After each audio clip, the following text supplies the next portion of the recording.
Important update about YouTube playlists. Hey everyone. We've received many messages asking why our YouTube playlists aren't showing up. Do we create YouTube playlists? Yes, we absolutely do. So why can't you see them? Honestly, we're not sure. We've been in contact with YouTube support for several months now, but we still haven't received a clear answer or solution. After much discussion, our team has decided to take matters into our own hands. We believe the issue might be related to the number of playlists we've created on a single channel, possibly too many. Our solution?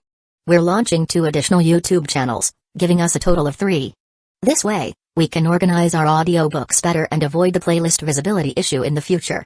This change only affects our YouTube audience.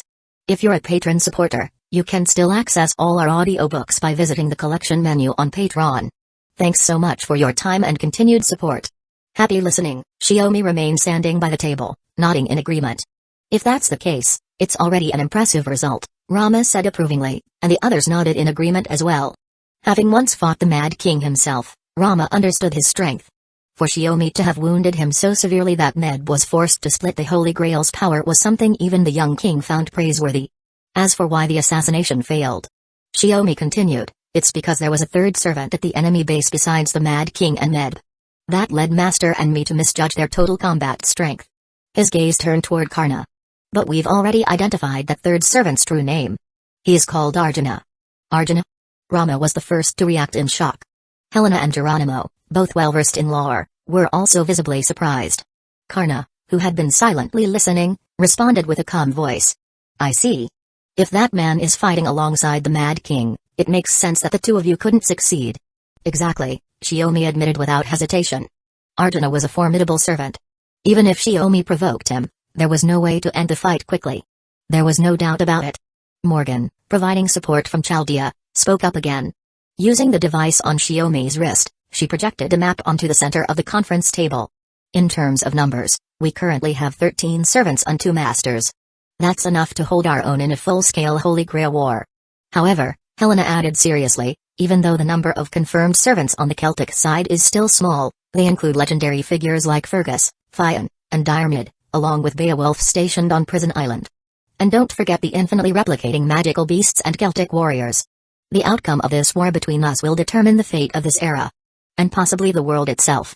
Chapter 275. Although they had helter-skelters to counter the Celtic warriors and magical beasts, the overall situation was roughly 40-60.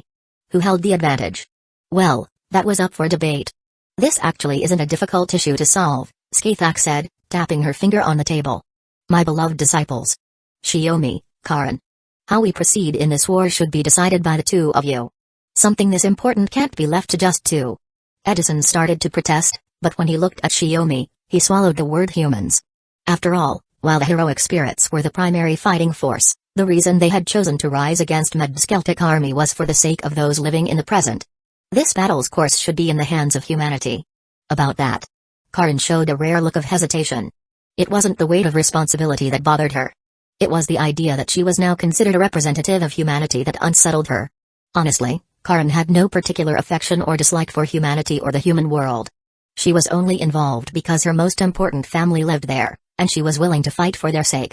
If anything, she found a certain enjoyment in watching how people struggled and suffered in the face of such an unprecedented crisis. Karin, Xiaomi gently reminded her. She snapped out of it and nodded. My opinion won't differ from my father's. Can you speak on my behalf? Throwing it back to me again, huh? Seeing you're still the same makes me feel at ease, Xiaomi said, fondly tousling her silver, wavy hair. He stepped away from the table and stood at the end of the long conference table, looking over the assembled servants. Before we decide our next move, there's something I want to discuss that could increase our combat strength. What is it? Billy the Kid asked, clearly intrigued. Servants from more recent eras, like him, generally had weaker mystery and thus less reliable combat capabilities. Li Xuan, recruited earlier by Skaithak, was a rare exception. Right now, aside from Master and Florence Nightingale, all of you are without masters. In other words, you're masterless servants, Xiaomi explained. On the other hand, while the Celtic army's servants don't have formal masters either, they serve Medb and receive mana from the Holy Grail. Simply put, there was a disparity in mana supply between both sides. I see. So my husband wants to form contracts with all the remaining servants in this singularity? Morgan sighed. Such indecent behavior. Please don't make it sound like something shady. Xiaomi tried to stay serious, but Morgan's comment threw him off. Naturally, the suggestion stirred the chamber. The reason was obvious. A single master could usually only contract with one servant. 2 or 3 at most, even if highly capable. Yet Xiaomi wanted to serve as the master for every servant present. In that case, won't you be immobilized? Helena asked, breaking out in a cold sweat. She wasn't sure if Xiaomi was too focused on winning to consider the risks realistically. No need to worry. While my husband will serve as your master, Chaldea's support system will cover over half of the mana expenditure, Morgan said, scanning the room. Besides, those of you who've actually fought him know exactly how strong he is. He's certainly a formidable opponent. If he were my master, I could fight with everything I have, Karna agreed. That said, forming contracts with so many servants at once without Holy Grail support is still a pretty insane idea, Skaithak mused, resting her chin on one hand and idly running her fingers across her face. But because Xiaomi was her disciple, she chose to trust his judgment. The servants all understood the risks. If Xiaomi's life became endangered, they could sever their contracts at any time and return to being masterless. Thus, Xiaomi's proposal earned the support of the gathered servants. Even Helena and Geronimo, both casters, decided to wait and observe. Xiaomi then stepped back a few paces and cut his palm. A stream of blood rose from the wound, drifting into the air before transforming into a red magecraft circle.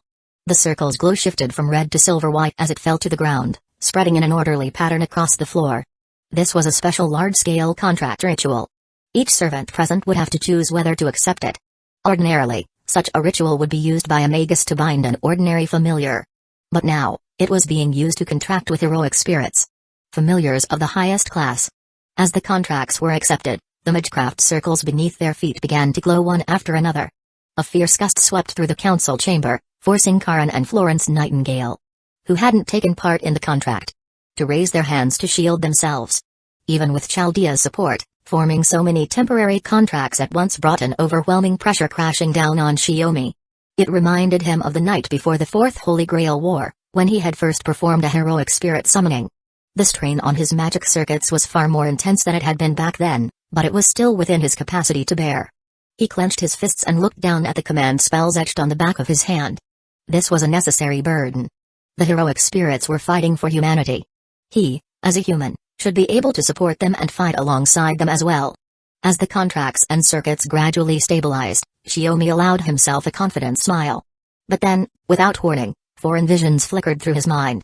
A massive door inscribed with arcane markings. A vast, unfathomable cosmos. A presence of absolute, supreme will.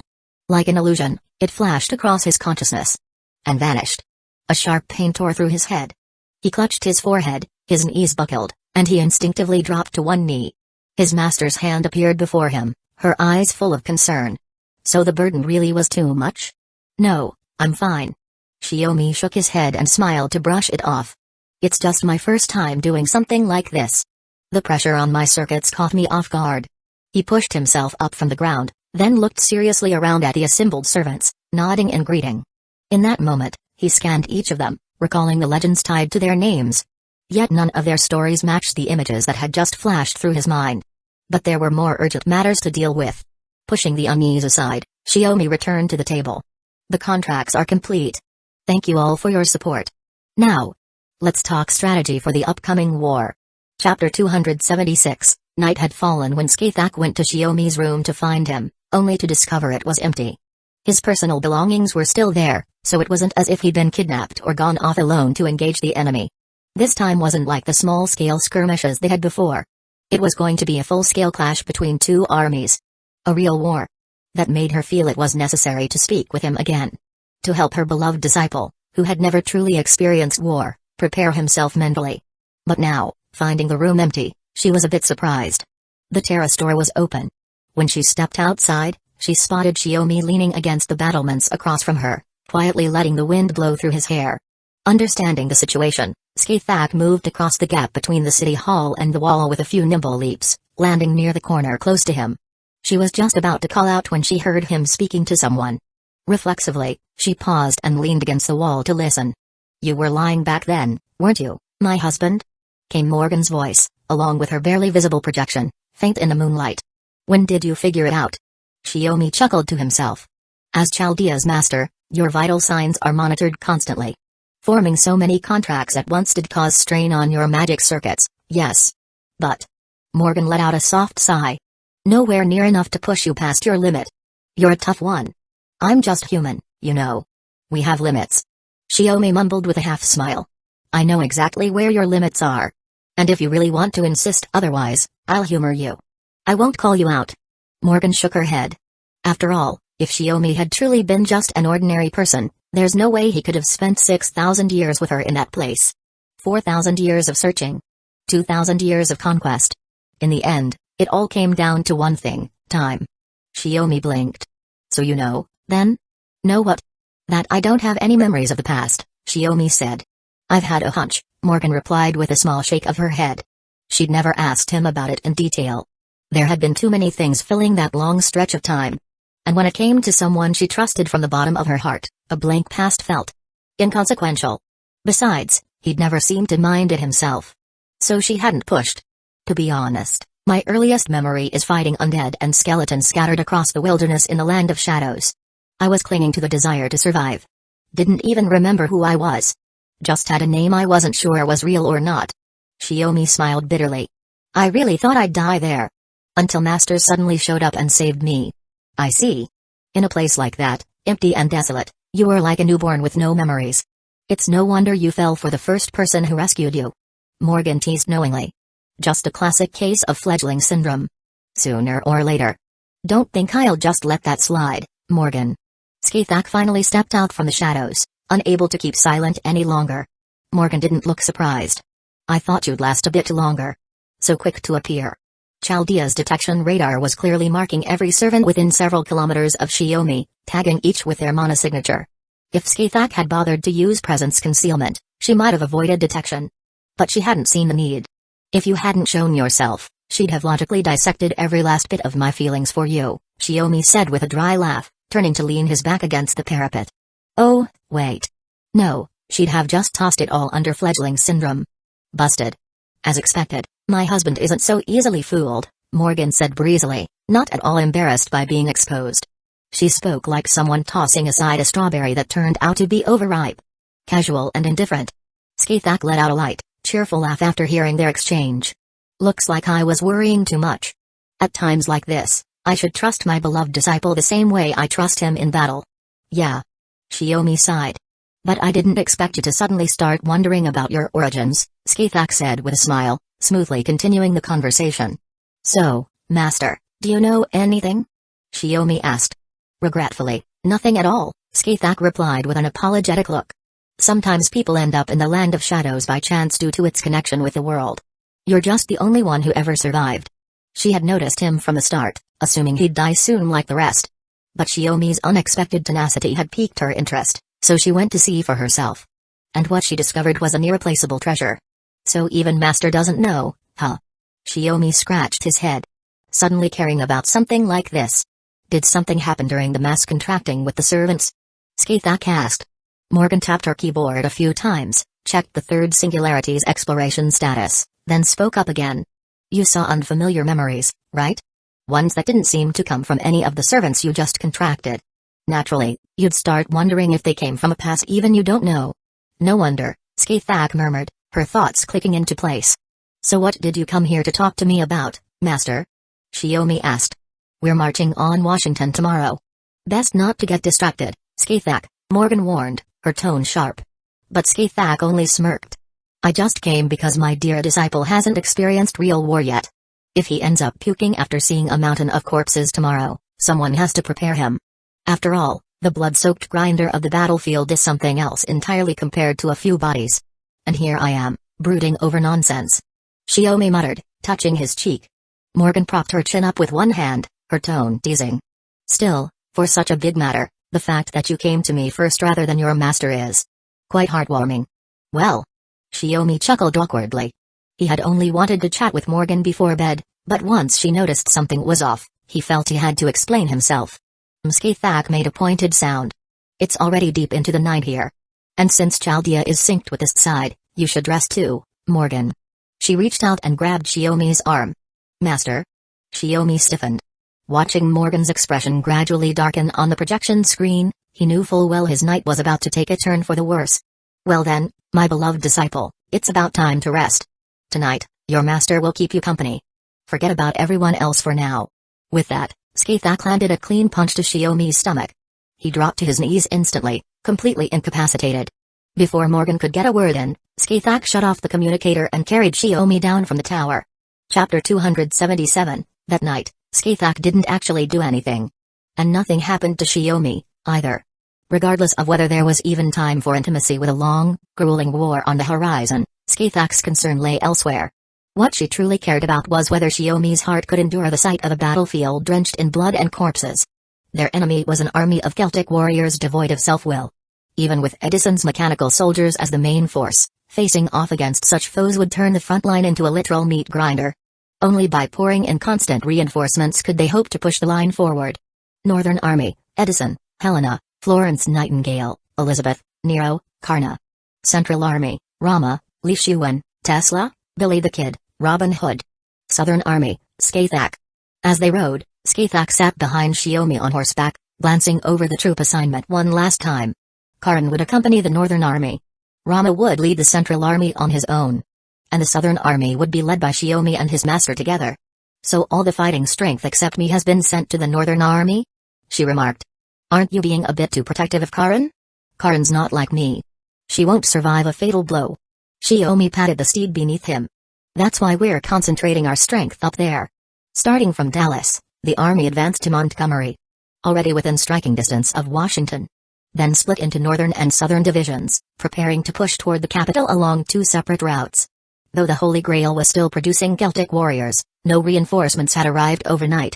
That could only mean one thing: the Mad King's injuries hadn't healed yet, and most of the Grail's power had been diverted to his recovery. "Still, we can't rule out the possibility it's a feint," Skathak cautioned. "I don't think Medb, who's obsessed with romance, could pull off a strategy like that," Shiomi replied. "If anything, I'd say it sounds more like Fian's kind of move." He tugged the reins sharply, urging the horse into a faster pace to avoid being overtaken by the advancing mechanical army behind them. Since their forces were led by mechanical units, only he and Karan were assigned horses. The other servants could spirit form during the march to conserve energy. But would Medb even give Fian that kind of say? Shiomi asked. Would she? Or the Mad King? Actually listen to him? "Never underestimate your enemy," Skathak said, smirking as she gave Shiomi a light swat on the head. "I've thought about all this," Shiomi nodded. "That's why we split our forces. Without enough manpower, they can't block both the northern and southern fronts at once. If I weren't confident in our chances, I would have opposed this whole plan and looked for another opportunity to strike their headquarters, like we did before." Morgan had echoed a similar stance: victors win first, then fight. Losers fight first, then seek victory. The power gap between us and the enemy is precisely what gives us our chance. Besides, once they learn of my husband's location, will they see the Southern Army with so few servants as the main force, or simply bait to draw them out? More importantly, once Diarmid learned that Shiomi was part of the Southern Army, he likely wouldn't sit still. He'd come out to face them himself. So, Skathak mused, gazing across the open wilderness toward the hills and stones on the far horizon, will our thinly staffed southern wing run into the main Celtic force? Or will they simply ignore us altogether? She had barely finished the sentence when an arrow, brimming with killing intent, tore through the air, heading straight for the two riders. Skathak's relaxed expression vanished in an instant. Her face sharpened with focus as she disappeared from the saddle and dashed forward to intercept the magical assault. Well, I didn't expect to run into the Queen of the Land of Shadows herself. Guess my water magecraft won't be much use now. Fian and Diarmid stepped out of spirit form. Their attempt to gain the upper hand with water-based magecraft had failed entirely. "Master!" Shiomi suddenly urged his horse into a fresh burst of speed, casting reinforcement magecraft over its entire body. The spell dulled its sense of fear and pushed its limits.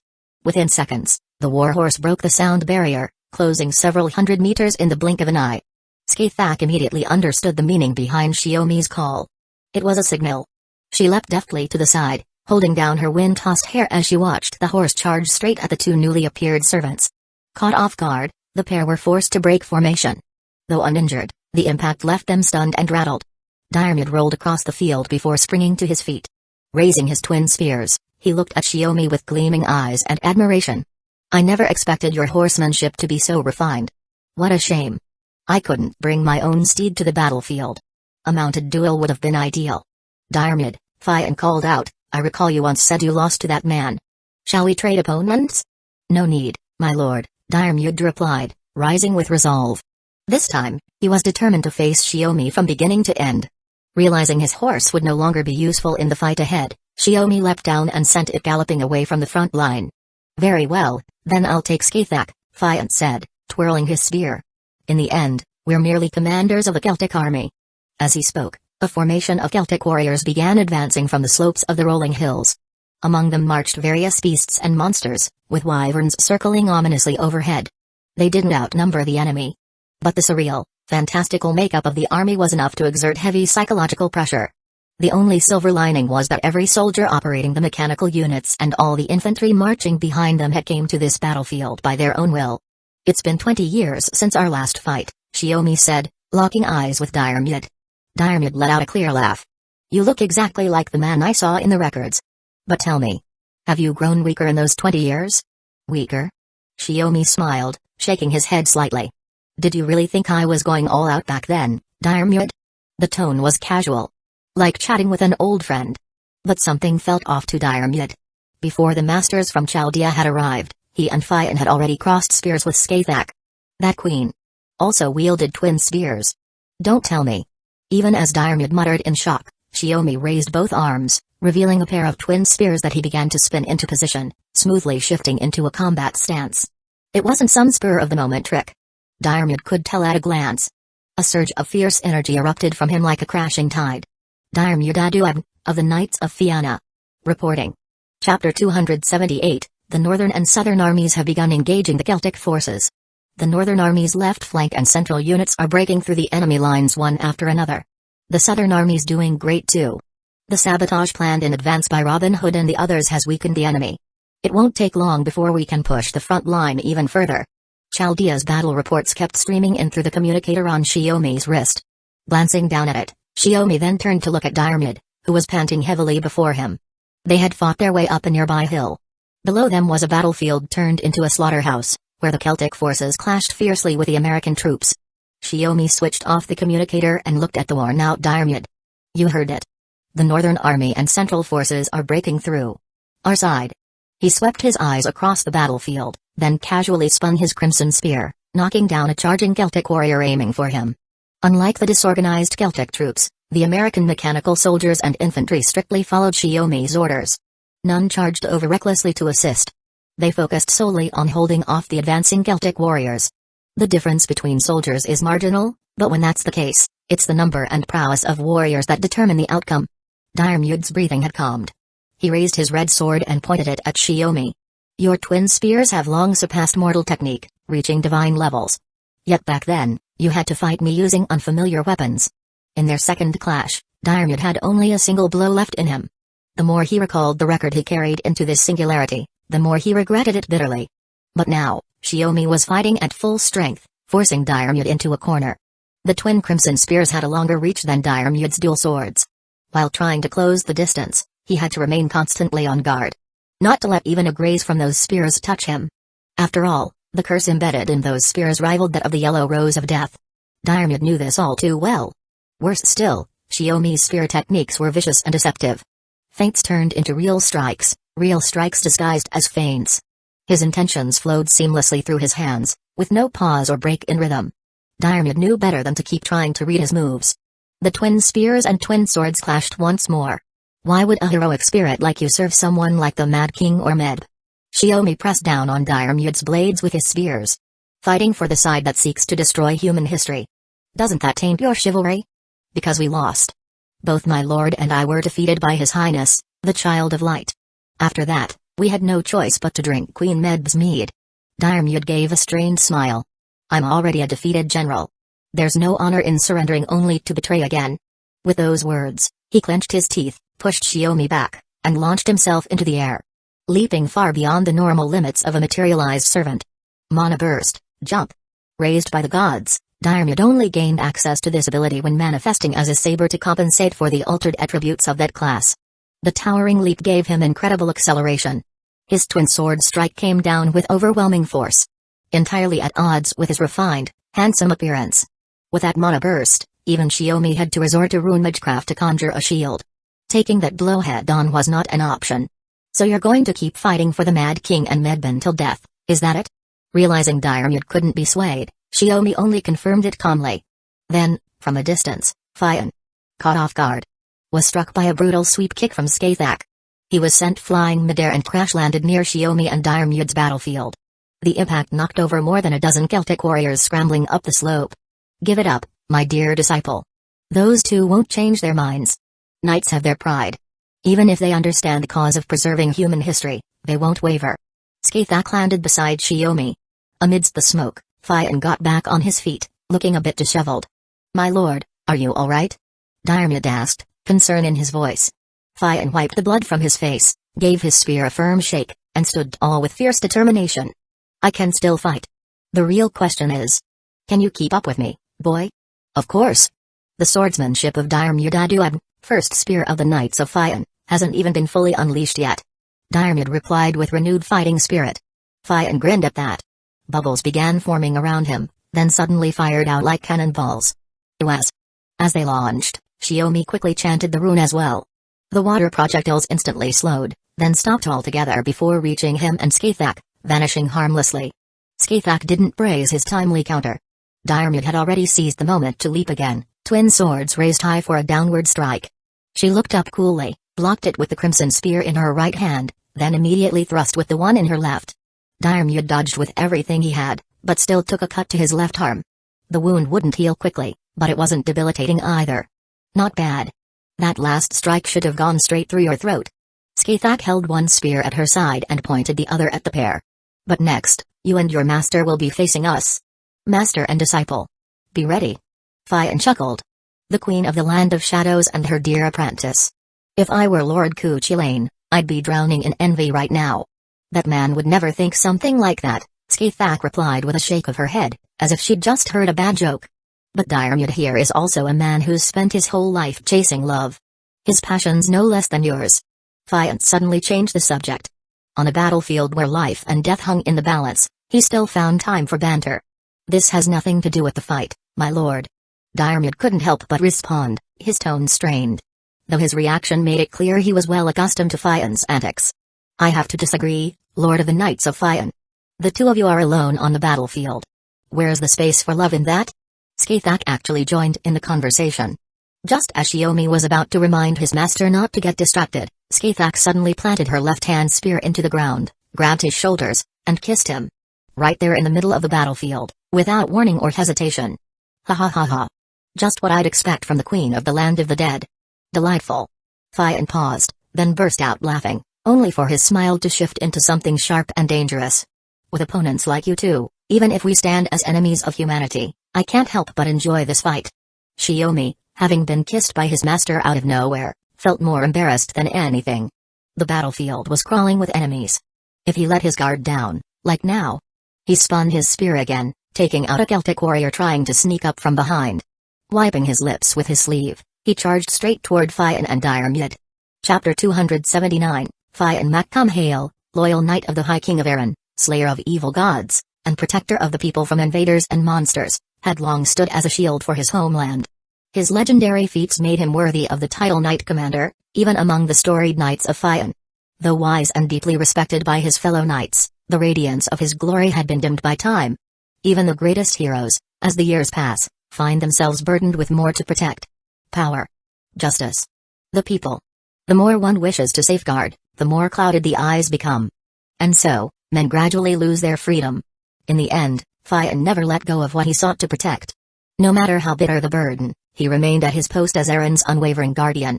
Ironically, it was that very persistence that led to the Night Order's collapse.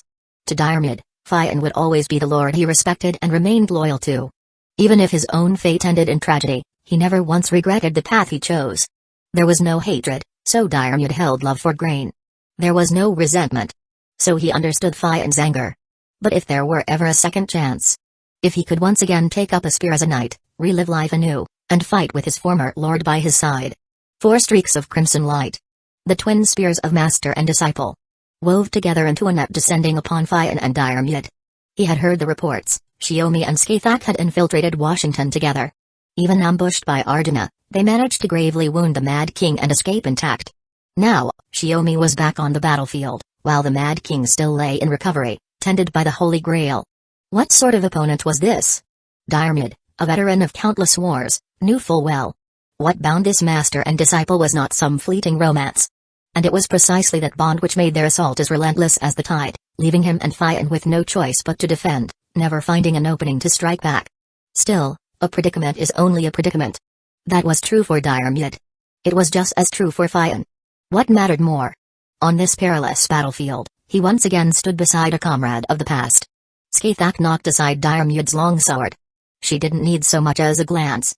Shiomi's spear was already surging forward, a serpent's deadly tongue slithering through the chaos, aiming straight for the radiant knight's throat. Missed. Diarmid's heart lurched in shock. But Fian's spear intervened just in time. He parried Shiomi's killing strike. At the cost of taking a hit from Skaithak's spear himself. Both sides broke apart once more. Did you notice? Skaithak asked quietly. Yeah. Their coordination is actually getting better. Shiomi gave his crimson spear a shake. He had thought that, after being given a second life, this master and servant, who had once been torn apart by betrayal, would still carry a rift between them, but clearly, he'd miscalculated. It was precisely because they now shared the same wish that they could move forward in unison, stronger than before.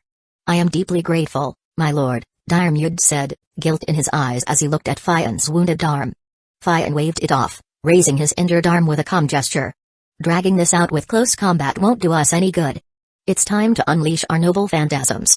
Yes. Diarmid responded with a nod. Once I activate mine, I'll be immobilized. That master and disciple won't let such a chance slip by, Fian said. I understand. Even if it costs me my life, I'll stop them. Diarmid replied firmly.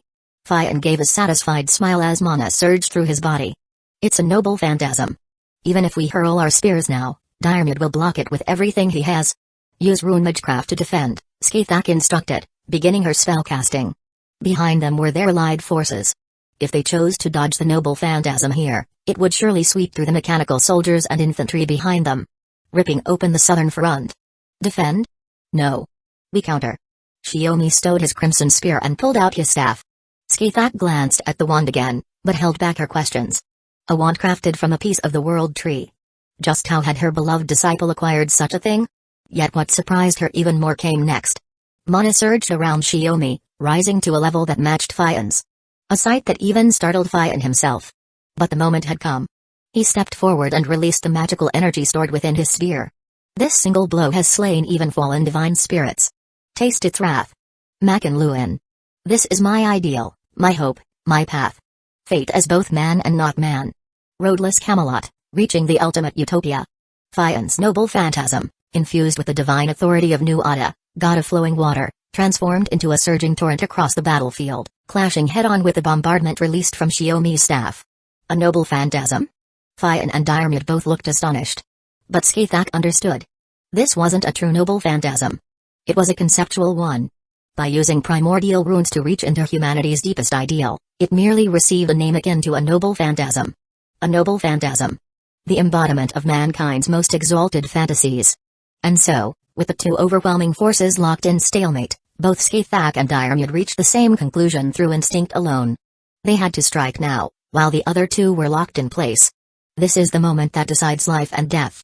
Diarmid soared into the air and unleashed the magic sword in his hand. Among all his armaments, this was the most fearsome. Guaranteed to kill in a single strike and secure victory from the first blow. To draw this sword meant triumph for him. And defeat and death for his enemy. A noble phantasm that could be said to command fate itself. But his wasn't the only one capable of such power. This spear is an embodiment of who I am. And I am the epitome of the sphere. Gaibolg alternative. Moral catch. Skaithak's twin spears met Diarmid's noble phantasm head-on. When weapons share the power to alter fate, all that remains is the strength of their wielders. He would win. Or he would die. Diarmid felt no fear. But as his sword descended towards Skaithak's face, it stopped. Not an inch further. He had been pinned midair by the first spear. Then, Diarmid remembered a tale he had heard since childhood. Of the Child of Light, and the deadly techniques wielded by the Queen of the Land of Shadows. Incredible. Their paths crossed. Skaithak passed him, and blood burst from Diarmid's body. At the same time, the clash of the two noble phantasms below reached its climax. Diarmid crashed to the ground, rolled twice, and tried to rise on his sword. But could only drop to one knee. Skaithak landed softly behind him, while Xiaomi charged forward past them both. Unlike Fian, he still had enough strength left after unleashing an attack on par with a noble phantasm. Seeing the results of their all-out clash, Fian felt no anger. As the crimson spear came for his heart, his face lit up with a smile. Pure joy from a battle fought to the fullest. Chapter 280. As the two servants retreated, the American soldiers, inspired by the sight, rallied with renewed morale, pushing back the advancing Celtic warriors. "Are you satisfied, Diarmuid?" Skaithak asked. Diarmuid's body was gradually becoming transparent, but his expression was one of pure contentment. To think Lord Xiaomi is a disciple of Queen Skaithak. To cross blades with such an opponent twice. Something I could only dream of even in life. "If we ever meet again, I'll still be up for a fight," Xiaomi said as he approached. "If there is a next time, I hope to be someone who can aid you in restoring the human order," Diarmuid replied, seated on the ground as he watched Fian fade. "I believe my lord would feel the same." Xiaomi picked up his spear and rested it on his shoulder. "If that day comes, I'll be counting on you." With those parting words, Diarmuid and Fian vanished completely, withdrawing from the singularity. But the battle was far from over. Victorious or not, Xiaomi and Skaithak had no time to savor their win. Xiaomi brought his fingers to his lips and let out a sharp whistle that cut across the battlefield. Runic-enhanced war horses burst from the flank, crashing into the unsuspecting Celtic warriors and throwing them into disarray, giving the mechanical soldiers the opening they needed to strike. In that same instant, Xiaomi vaulted onto a warhorse and charged down the slope. Wherever his spear moved, warrior or a magical beast alike fell, heads and bodies parting in a single strike. Even the wyverns above were felled with a single, blazing throw of his crimson spear. He carved a path of blood through the dense ranks of the Celtic army. Using that path as the breakthrough, the mechanical soldiers split the enemy formation in two. "What valor! It's stirring, even for me," Skaithak murmured from the hillside as she cut down Celtic warriors climbing toward her, her gaze fixed on the charging Xiaomi. Soon, Xiaomi and his mount were little more than a distant speck on the battlefield. The bloody trail he'd opened slowly began to close, like a wound knitting itself shut. Only now filled with American soldiers. Skaithak sprang into the air, using airborne wyverns as stepping stones, slaying one with each landing. She quickly caught up to Xiaomi's warhorse, hurling her crimson spear beside him. It landed on his left and exploded, blowing away the warriors who had begun to encircle him. "You've gone too deep," she said, landing beside him and killing enemies with effortless grace. "Because..." Xiaomi was about to speak when a violent tremor from the north drew their attention. With vision enhanced by magecraft, they witnessed a battle that shook heaven and earth. Karna and Arjuna had met again on the battlefield. And resumed their endless struggle. No one else could approach. The vast plains had been scarred with crater after crater, each tens of meters deep and now interconnected, leaving the land battered and broken. On the eastern plains of the United States, they had carved out a battlefield rivaling the Grand Canyon itself. A reenactment of the Battle of Kurukshetra. Only this time, without the Pandavas, without the Kuru family or Indra, Skaithak said with rare praise. "But there's still one person who can intervene."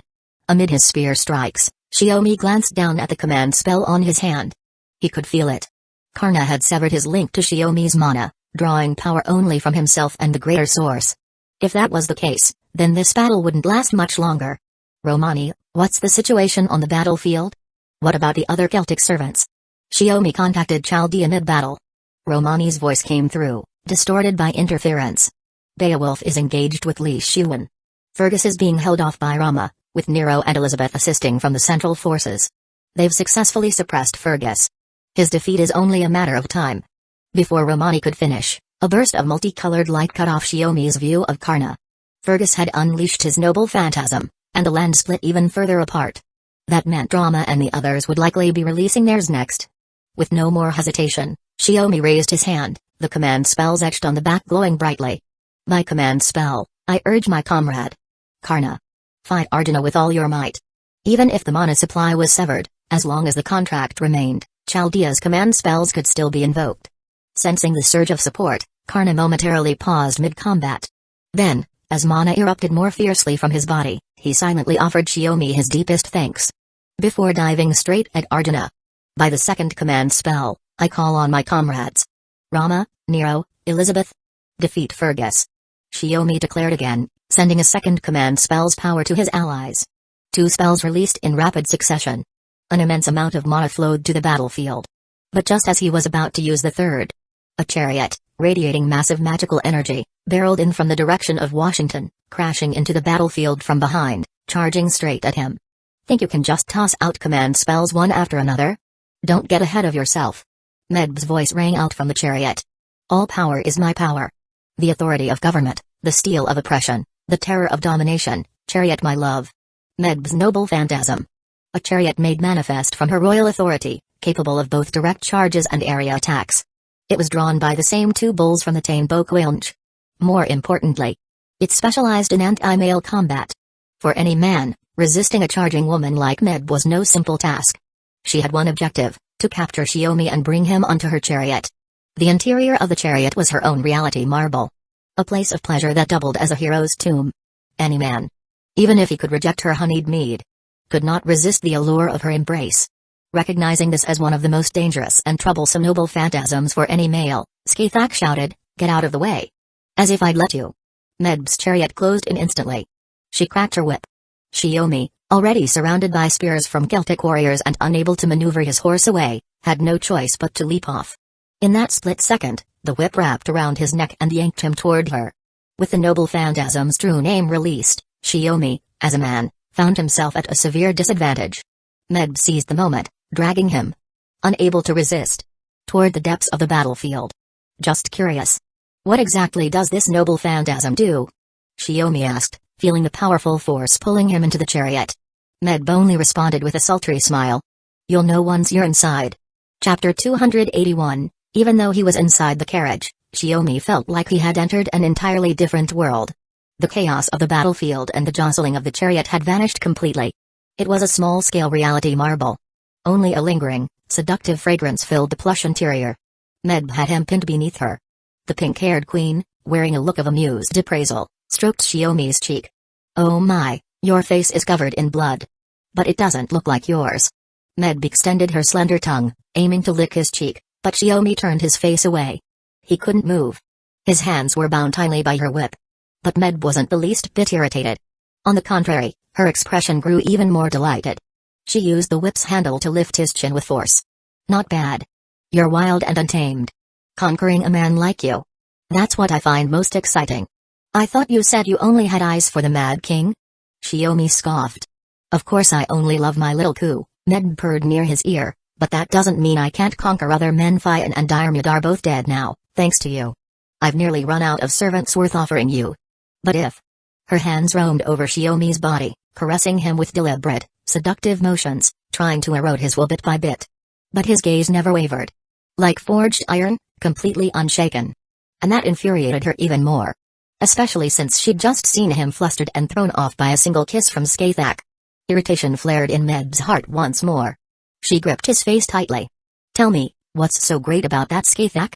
Or do you just have a thing for older women?" Shiomi narrowed his eyes with a mocking grin. "If you have to ask something like that, Queen Medb isn't all she's cracked up to be. You claim to command countless warriors, but in the end, it's all just lust." "What?" Medb's eyes twitched in irritation. "You snap your fingers and men throw themselves at your feet, kiss your toes. But you don't understand what it means to truly love someone. No. I doubt you've ever loved anyone. Not even once. Even when you got brained by a wheel of cheese, I bet there wasn't a single soul you could say you truly loved." Shiomi chuckled to himself as he said it. His laughter was like a razor, slicing straight into Medb's heart and dragging out a resentment she could never bury. Suddenly, she wrapped her hands around his neck. "Don't look down on me, Master of Chaldea. I have loved a man. A man who wouldn't look at me, no matter what I did. A man who scoffed at the wealth she promised. A man who caught her, then released her without laying a hand on her. She could never forgive him. She tried everything to break him, to make him kneel. But that man, even in death, never yielded to her. And that's why she fell for him. The man who wouldn't obey her. The man who looked at her with contempt. The man who stood alone to defend a nation. Not to boast, but to smile and quietly bring his story to an end. In the end, you're no different from a brat throwing a tantrum. Wanting something only because you could never have it. Even after death, even as a servant, you didn't change. You wished on the king of Magecraft's holy grail just to create the Mad King, turning him into the enemy of all humanity. The contempt in Shiomi's eyes deepened. You don't love anyone. You only love yourself. He tore down the one feeling Medb had believed in most. Without a hint of mercy. "Shut up. Don't think I don't know about you." Medb snapped. "A two-timing bastard like you has no right to talk down to me. In the end, you and I. We're just the same. Smack. She slapped him across the face, but Shiomi's expression didn't budge. That's exactly why I said you don't understand a thing. Not when you were alive, and not now as a heroic spirit. You've never known even a shred of real human emotion. Shiomi scoffed, completely unfazed. Med found herself suddenly disgusted by the man beneath her. That sharp tongue of his. It wouldn't taste sweet no matter how she bit it. Kill him? But he healed even faster than Little Ko with the Holy Grail. Could she even manage it? No. She'd have to do what she did best. Subdue him the way she knew how. Humphrey. Every man says the time they spend with me is the happiest of their lives. Med bared her pearly teeth, her smile alluring. Let me give you a taste. No thanks, Shiomi replied, yawning. This is my domain, Med hissed. I control the flow of time in here. Even Skathak won't make it in time to save you, so don't even. A reality marble is just the manifestation of your inner world. If that world wavers, if even a sliver of doubt seeps in, your noble phantasm collapses from the inside. Shiomi's hand shot up and gripped her throat. Only then did Med realize. The sounds of the battlefield, which should have been completely shut out, were echoing faintly in her ears. No wonder his hands were free. It is a tricky reality marble, Shiomi said coolly. But your curiosity was your downfall. You gave me the chance I needed. Hand over the Holy Grail. Do that, and I'll let you vanish peacefully with a singularity. That thing isn't in my hands anymore, Med gritted out between clenched teeth. The tables had turned. From an outsider's perspective, the queen who had straddled him now looked like a helpless woman pinned down by a villain's grip. I see, Shiomi said, cutting the conversation short. It's stifling in here. Cool off a little. Queen Med. A roaring gale surged through the crumped carriage. With her throat clutched and consciousness slipping, Med's grip on her domain weakened further. Moments later, the seemingly indestructible chariot exploded from within. The two bulls were hurled away, trampling Celtic warriors in the process, bones snapping under the force. Skathak, in the middle of a battle and preparing to attack the chariot with Midgecraft from outside, froze as she saw her beloved disciple burst out from Med's domain. A place no man was supposed to escape from. Countless blades of wind tore into Med's body, shredding her apart. Her voice was drowned out by the howling storm. With her spirit core ruptured, Med collapsed against a rock on the edge of the battlefield, blood pouring freely from her wounds. She weakly lifted her head, watching as Shiomi calmly walked through the Celtic warriors, untouched, making his way straight toward her. Yo! A low voice rang out. Shiomi's spear suddenly pivoted mid-step, colliding with another crimson spear that had come from the side. Little Ku. You've recovered. Med tilted her head back, voice faint. Looks like I made it just in time. Stalling them myself. You made it, huh? Shiomi raised an eyebrow. Then let me show you. The Legend of My 28 Warriors. Chapter 282, Clan Caladan. The so-called assembled warriors born of Med. Just as the name suggests, a monster formed by fusing 28 warriors into one. In legend, they once fought Ku Chulainn and drove him to his final breath. If that were all, Shiomi wouldn't have been too concerned. But just then, an emergency communication came from Chaldea. An enormous mana reaction had erupted on the central front. From beneath the earth, a black shadow bristling with tentacles burst forth and soared into the sky. The sight of these monsters shook the U.S. military lines. The troops began to falter, retreating instinctively. Demon God Pillars? Shiomi knocked aside the Mad King's spear, took several steps back, and looked toward the central front. The analysis is complete. There are 28 Demon God Pillars. No signs of illusions or mental interference detected. Each one carries mana levels equivalent to the Demon God Pillars that appeared in the second singularity. The intel officer in the control room immediately relayed the shocking report. Med had summoned 28 demon gods, and judging by her earlier words, it was likely achieved by embedding them within the framework of Clan Caladan. That's terrifying. Even Solomon never attempted something like this. Romani's voice came through the communicator, full of disbelief. Shiomi couldn't help but feel a twinge of sympathy. After all, it was hard to argue when the source spoke for itself. He recalled the final battle of the Fifth Holy Grail War. Solomon had said then that under the Fuiuki Grail system, the demon god's power would be restricted. He could summon no more than 4 at once if he wanted them at full strength. You're insufferable. Even if the sky were to collapse, you'd stay unfazed. On the brink of death, Med used the last of her strength to voice her resentment. Shiomi cracked his neck with a soft click. The king of Midgecraft came to the fourth singularity himself just to kill me. What could be more shocking than that, Queen Med? You're so annoying. Med shot him a fierce glare, but her gaze quickly turned hazy. Her mana signature was fading. Her spirit origin wouldn't hold for much longer. Leaving already? The Mad King ignored the chaos around him and asked Medb calmly. Will you praise me? Medb forced a smile. Yes. You protected your nation as a queen. If you truly wanted to, you could make it happen after all. The Mad King's voice was flat, yet deeply wistful. I'm so happy. I've always wanted to hear you say that. Medb stretched out her arms with all her remaining strength, trying to embrace the Mad King. The Holy Grail. Everything I have, I give to you. Farewell, Cuchulainn. With the last of her strength, she reached him. Her lips brushed the Mad King's as he lowered his head in response. Shiomi, for once, didn't strike. He simply watched as Medb faded from existence. I take back what I said, Queen Medb. You did know what love was. It was just too twisted. Like a moth drawn to flame. Foolish, desperate, and all-consuming. Isn't that what love is? You know it too, don't you? Skithak landed silently behind him. What now? He's the only one left. Shiomi didn't turn his head as he addressed his master. Skithak shook hers. No. Our last fight proved I can't defeat him. Cleaning up this mess is your job. As for me, I'll go help the others handle those demon god pillars. With that, she vanished on the spot, streaking toward the central front like a crimson meteor. Any Celtic warrior in her path was torn apart, blood scattering in her wake. Guess going in circles is part of who I am. Cuchulainn muttered, staring at the spot where Medb had vanished. The moment she finally became a good woman, she disappeared looking satisfied. As he spoke, his aura shifted sharply. So sharply it brought the original Cuchulainn back to Shiomi's mind. Without warning, a sudden reverse thrust of the spear came at him the moment the change occurred. Shiomi tilted his head just enough to dodge the fatal blow. Stop dragging it out. If you keep stalling, I'm taking the southern front too. Cuchulainn grinned, his teeth flashing cold and white. Besides, it's just a woman's death. Don't tell me you were naive enough to think I'd change? In the same breath he dodged, Shiomi's spear arced smoothly toward the Mad King's head. But it met the resistance of his gauntlet, blocking the blow. How could this be? You were born from Medb's wish upon the Holy Grail. The evil king destined to stay by her side. Shiomi spoke calmly. Master already said it.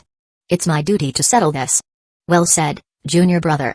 Cuchulainn sneered, the title dripping with sarcasm. I am the true king of this land. It was like a reenactment of their clash days ago. The same red spears collided at speeds beyond human perception, the two figures becoming a whirlwind of violence capable of tearing apart anything that dared come close. Even the mindless Celtic warriors instinctively backed away, unwilling to be caught in the maelstrom. Excellent. Very good. The Mad King's strikes came faster with each blow, yet his power never waned. Every time their spears met, shockwaves erupted, sending jolts through Shiomi's hands, numbing his grip. But the Mad King felt it too. From the start, he had dismissed this human that Skithak called her beloved disciple, thinking him just another magus. He never expected Shiomi to hold his ground this well. At last, he spotted an opening and thrust his spear at Shiomi's shoulder. If the boy dodged, he could pivot and drive it straight through his throat. But as if reading his intent, Shiomi didn't flinch or evade. He took the strike head-on and simultaneously drove his own red spear forward. Both spears embedded into flesh, blood running down the blades, dripping from the shafts. Cuchulainn paid no mind to his injury. With a savage twist of the spearhead, he relished the sound of shredded muscle and splintering bone. The sight made nearby American soldiers recoil in horror. But he couldn't continue tormenting Shiomi like this. The red spear lodged in the Mad King's body was now pulsing with a mana that repulsed him. Shiomi had used the red spear as a conduit, casting magecraft directly from within. Realizing this, Cuchulainn yanked his spear free and leapt back. Shiomi did the same. The searing wound left by the spell cauterized instantly, halting the bleeding. He stared coldly at Shiomi's arm, which had dropped uselessly from the injury. Only to see it begin to knit itself back together, muscles and bone realigning beneath Chaldea's tight combat gear as if time itself were rewinding. To think you could endure a curse laced with the Holy Grail's power. Boy. Chapter 283, that might be true, but the Mad King had already taken that into account. He used a replacement spell to take Skithak's place and endure the noble phantasm Kurumad Coenchin himself. Whether for a human or a master, it was an utterly reckless act. Yet despite also being afflicted by the curse, Shiomi had already returned to the battlefield ahead of him. So, what do you think's going on? Shiomi flexed his hands and once again charged forward, twin spears blazing. This time, he was on the offensive. The Mad King was forced back several steps under the onslaught before he could steady himself and block the twin spears. So the curse doesn't affect you, huh, boy, Cuchulainn growled. Who knows? Why don't you try unleashing your noble phantasm again? Shiomi taunted. Heat surged from his twin spears, forcing the Mad King to lean back, avoiding the searing edges. Purgatory fire. In an instant, the twin spears ignited. Flames erupted across the battlefield in a violent blaze, engulfing Ku Chilane. The fire's intensity far exceeded ordinary flame, throwing off the Mad King's rhythm. Shiomi yanked his spears back and followed with a spinning kick, landing it square inches the Mad King's gut and sending him flying more than 10 meters. Ku Chilane rolled through the flames and came up on his feet, lifting his own red spear. Also wreathed in fire. Gaibolg. The red spear's original function. As an anti-army noble phantasm. When thrown, triggered a massive explosion. But something felt different. Shiomi instantly realized the spear was locked onto him. Dodging would only give the Mad King another opening to attack. Which meant there was only one response. Gaibolg alternative. The two spears shot through the air like missiles, colliding mid-flight with precision. But Ku Chilane's spear overwhelmed Shiomi's, slowly forcing it back. Shiomi's gaze snapped to the Mad King, who shook off the last traces of flame. His body bore not just burns but deep fissures, signs of the physical breakdown from hurling the spear at full power. So that's it. It clicked. He'd thrown the spear with everything he had, disregarding the damage to his own body, and used all his rune magecraft to hold himself together. The real agony came from enduring that kind of self-inflicted destruction. Pain that no normal person could bear. There's still the second one. And that was the true gap between them. At the start, Ku Chilane had only been granted a single red spear. But Shiomi had two. He hurled the second spear. Not to clash with the Mad King's noble phantasm, but aimed straight at the unarmed Ku Chilane. As expected, the Mad King, caught mid-repair with rune magecraft, let out a fearless, frenzied laugh. Crossing his arms, he braced to take the blow head-on. Twin explosions erupted at once from both sides. Smoke and dust engulfed the battlefield, obscuring everything after the spears struck. The very next instant, two figures burst from the haze. The Mad King grinned, wild with exhilaration. Shiomi gritted his teeth. Their fists collided, slamming into each other's bodies. Same weapons. Same techniques. Same relentless assault. The curse, the red spears. None of it mattered anymore in the clash between them. Smart move.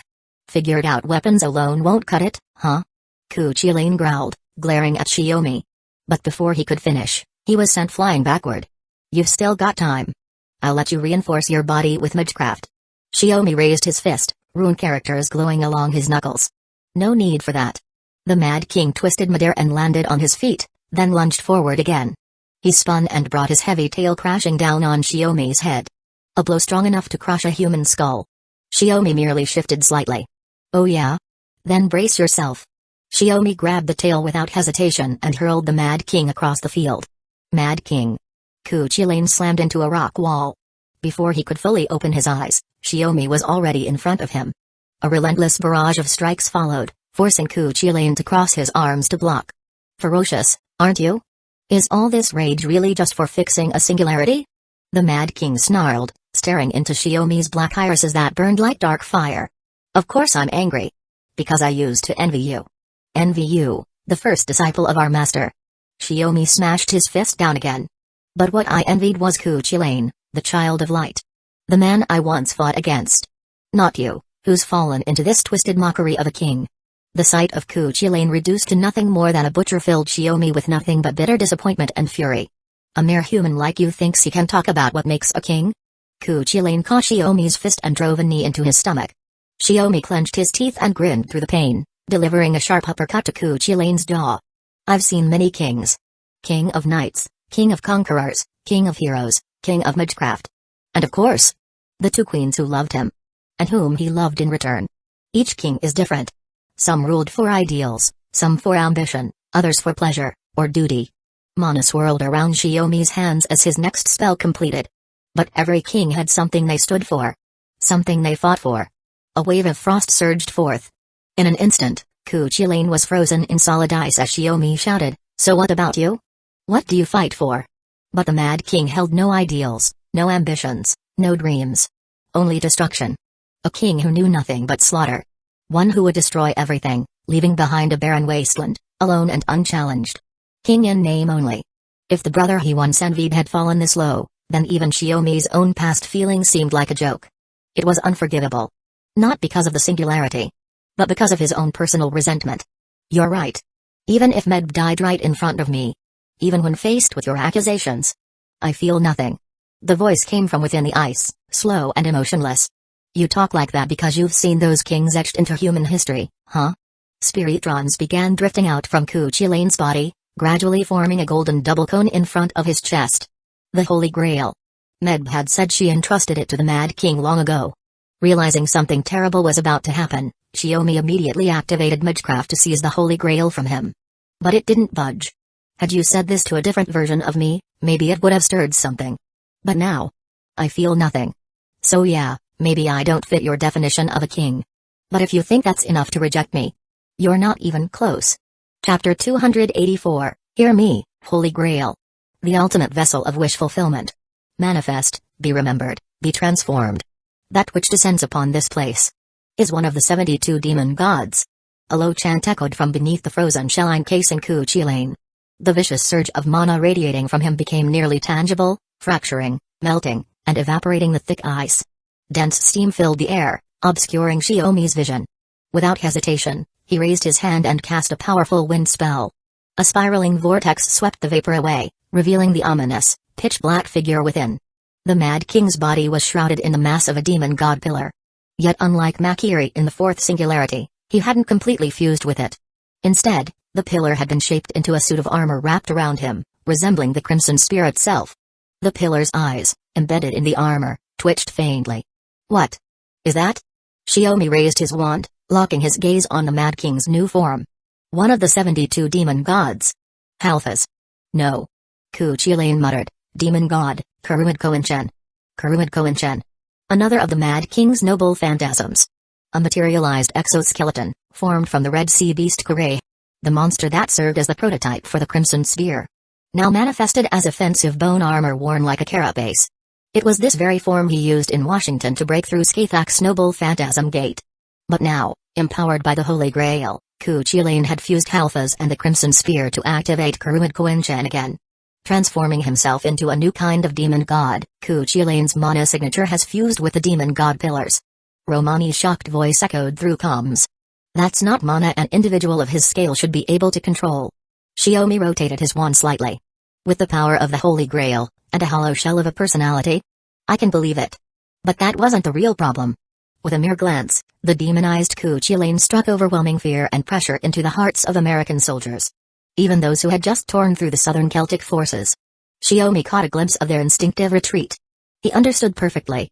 This was a primal terror, etched into humanity's genetic memory. Fear of the primordial, of the unknown. No ordinary person could withstand it. Even heroic spirits had to resist it with sheer will.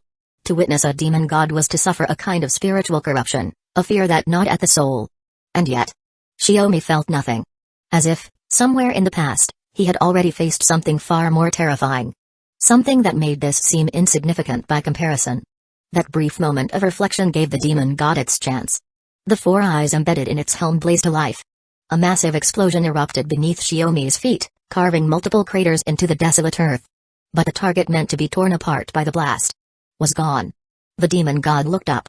Shiomi floated midair. Too bad. I've seen that one before. Shiomi swung his wand. Runes etched themselves into the air, forming a sharp, streamlined array. If you want to kill me, you'll have to try something new. From the four arrays formed by the runes, four massive dragons of flame burst forth, roaring as they dove at the demon god with jaws wide open. Fierce. Brutal. Swift. The attack's breadth was too wide to dodge entirely. The demon god didn't hesitate. Arms crossed, it braced for impact. Blazing heat scorched Harpaz's armor.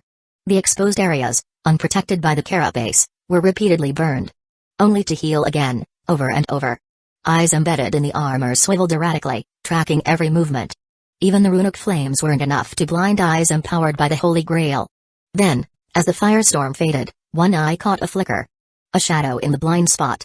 A massive claw lashed out, slamming into Shiomi's wand. A direct hit. The demon god swung its tail, aiming to pierce Shiomi from the flank. But again, Shiomi countered. His freezing mana exploded outward, locking the demonized Cuchulain in ice once more.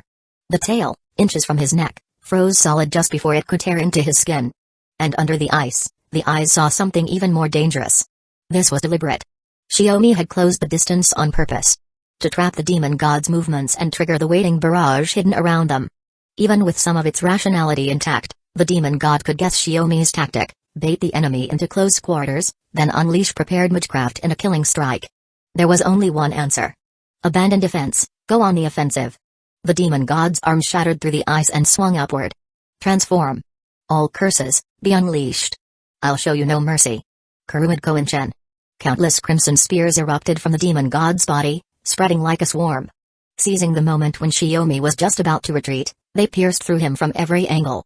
Bloodied and torn, Shiomi was hurled backward with the shattering ice. But even as he flew, the loss of the icy blades restraining him allowed his body to crash straight into Kuchilane. Ignoring the sharp, cursed thorns, he struck the demon god directly, triggering a chain of explosions. Even the servants and soldiers stationed at the central front could feel the raging storm howling from the south. The once barren wasteland, scattered with sparse, dry vegetation, was now entirely blanketed in frost. And atop that frost, smeared patches of blood had turned the pristine white landscape a gruesome crimson. Just stepping into the area was enough to catch the stench of blood so thick it churned the stomach. Shiomi lay sprawled on the frozen ground. Not far off, the demonized Mad King still stood. Every drop of blood soaking this battlefield belonged to them both. The twin crimson spears lay embedded in the ground a full 100 meters away. Shiomi glanced at them. He rolled over, reached for the wand at his side, and slowly got back on his feet. Just then, the demon god dropped to one knee with a heavy thud. The shattered armor formed from the demon god pillar bled from countless wounds. His condition hardly better than Shiomi's. Though Shiomi had looked to be cornered by a surprise assault, in truth, he now held the advantage. Power. And the Holy Grail. Both were continuously healing. But Shiomi could feel it. He had grown more attuned to this incomplete authority than during their last clash. With only a shallow dive into his consciousness, he could clearly sense the depth, size, and cursed nature of every wound on his body. His rapid regeneration caused faint steam to rise from his skin, accompanied by a hissing sound. Like dousing a campfire with cold water. He raised his wand, aiming it at Kuchilane, who was recovering noticeably slower. The rune characters on his wand began to glow, gradually forming a glowing circle in the air ahead. Chapter 285, A Noble Phantasm? The demon god lifted his head, his voice low and grim. It's not a noble phantasm. Just magecraft trying to graze the edge. A noble phantasm? The demon god lifted his head, his voice low and grim. It's not a noble phantasm. Just magecraft trying to graze the edge of that ideal, Shiomi replied, wiping the blood from the corner of his mouth. Is that so? Then. The demon god raised his gaze. Only the glowing eyes embedded in his helmet could be seen. It's nothing to fear. He stared, then unleashed a blast of searing energy, capable of melting anything it touched. But the beam was blocked by a defensive array formed from primordial runes. At that level, it was nothing more than a probing strike. Not nearly enough to be a threat. From the northern front came the thunder of battle. The 28 demon god pillars summoned by Med were under assault. Master and heroic spirits fighting side by side. Even though each pillar held strength on par with a heroic spirit, it still wasn't enough against those with unwavering will. The northern front. Half the demon god pillars have been destroyed, came Morgan's voice through Chaldea's communication line. You needn't worry, my husband. Every time I hear your voice, I feel a little more at ease, Shiomi muttered, momentarily distracted. He hadn't even finished speaking when the demon god charged. Roadless Camelot, reaching the ultimate utopia fired. But the demon god tanked it head-on. After unleashing Kurumid Koinchen, Kuchilane's endurance had risen to X. Now, bolstered by both the Holy Grail and demon god power, he charged through even this magecraft barrage. Its force no weaker than a fully released noble phantasm from the King of Knights. But it wasn't without cost. As he forced his way forward, the armor of the demon god pillar began to peel away, slowly revealing the flesh and muscle beneath. Shiomi wanted to expand the spell even further, but the battle had already stretched him thin. From his duel with Fian and Diarmid, to exploiting a crack to shatter Medb's noble phantasm from within. He barely had a moment to breathe before being thrown into this final clash with Kuchilane. Draining his mana with continuous high-level rune magecraft. Even with his massive reserves, he was nearing empty. At last, Kuchilane reached him, his noble phantasm battered and his armor shredded. His face and chest lay exposed, claws shattered. Just as Shiomi's spell faltered and died. Both men stood gasping for air, teetering on the edge of exhaustion. The instant their eyes met, they moved. Fists flying almost simultaneously. Kuchilane's straight punch landed squarely on Shiomi's body.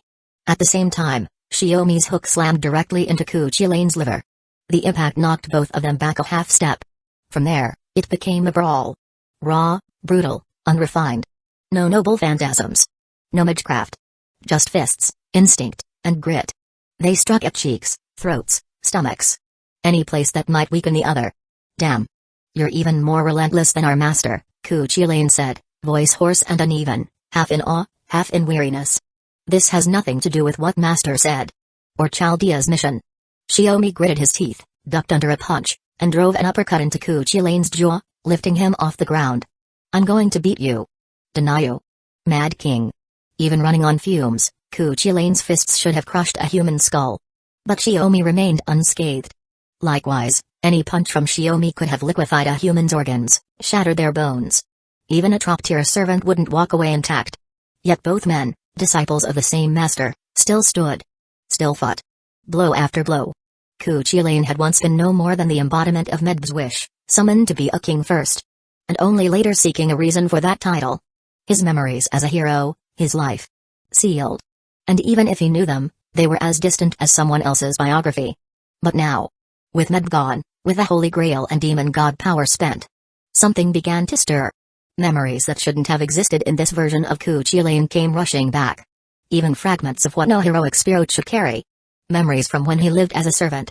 And he recognized the man before him. A disciple of their shared master, living in a distant future 2,000 years ahead. The one who had inherited more than anyone else. The one their master cherished most. The thrill of combat. The fire in his veins. The unbreakable will. None of it belonged to the Mad King. But now, it was all coming back. If he retreated now, he could still use the Holy Grail's power to reset this singularity. But there was no need.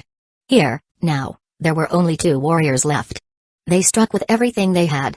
Ku Chilane's fist sank into Xiaomi's abdomen. Xiaomi's fist punched through Ku Chilane's chest. They stood frozen. Then, Ku Chilane's hand slowly dropped, powerless. My spirit core's at its limit. He said. Xiaomi didn't look up. His eyes were fixed on the blood pooling at his feet. Your tone's gone back to the way it used to be. I figured. Once Medb was gone, you'd start losing control and denying who you've become. Megas really are a pain. Always pointing out what they shouldn't. Ku Chilane stood firm, locking eyes with Xiaomi. Hey. Xiaomi let out a low chuckle. Ku Chilane grinned, a satisfied expression on his face. Hell of a fight. No king of magecraft showing up to ruin things this time. Xiaomi remained silent, watching as Ku Chilane's body began to turn transparent, slowly fading away. Where he vanished, a golden double pyramid hovered in the air. The Holy Grail of this singularity. All right. Time to begin Holy Grail recovery. He activated his magic circuits as usual, but a wave of fatigue hit him like a tide. His legs gave out, and he collapsed backward. You did well. I'm proud to call you my disciple. Skithak caught him and used her mana to help extract and recover the Grail. Master. Xiaomi wanted to ask about the 28 demon god pillars, but when he looked out across the field, he saw the servants from the northern and central fronts standing amidst the broken terrain. Gazing at him with quiet approval. Rest up. There's still time before the singularity's human order calculation finishes. Regain your strength. We'll initiate the spirit draw transfer once you're ready, Skithak said. I carried out your orders, Master. There's no need to say it. I saw it. Everyone did. The demon god pillars had been destroyed before Ku Chilane fell. The servants had rushed south to aid Xiaomi. Only to witness that raw, unfiltered brawl. It wasn't a fight they could join. Every heroic spirit stood back, watching Xiaomi's battle with solemn respect. Well. Now I'm just embarrassed, Xiaomi said with a tired smile. All eyes on me. It's really not my thing.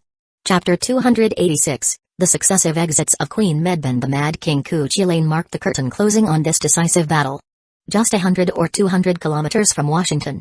The Celtic warriors Medb created using the Holy Grail and her own power faded from the battlefield along with their master. The U.S. forces suffered heavy losses, mechanical units moved through the war-torn area, gathering their fallen comrades.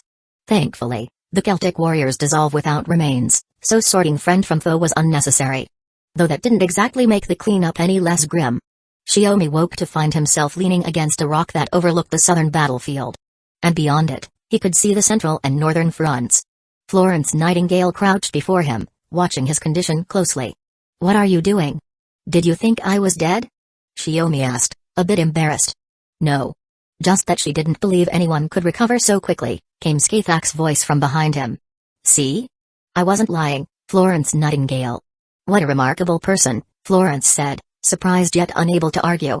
Xiaomi had taken only a short nap, And yet his injuries had healed unnaturally fast. The servants watching him breathed a sigh of relief as he stirred. "All right, stop staring. Being surrounded by everyone is really not my thing," Shiomi said, half smiling, half sighing. He moved to wave them away, but found Karan still holding his hand. "Sorry for worrying you," he said, squeezing it. "It's fine." Karan only shook her head, unwilling to let go.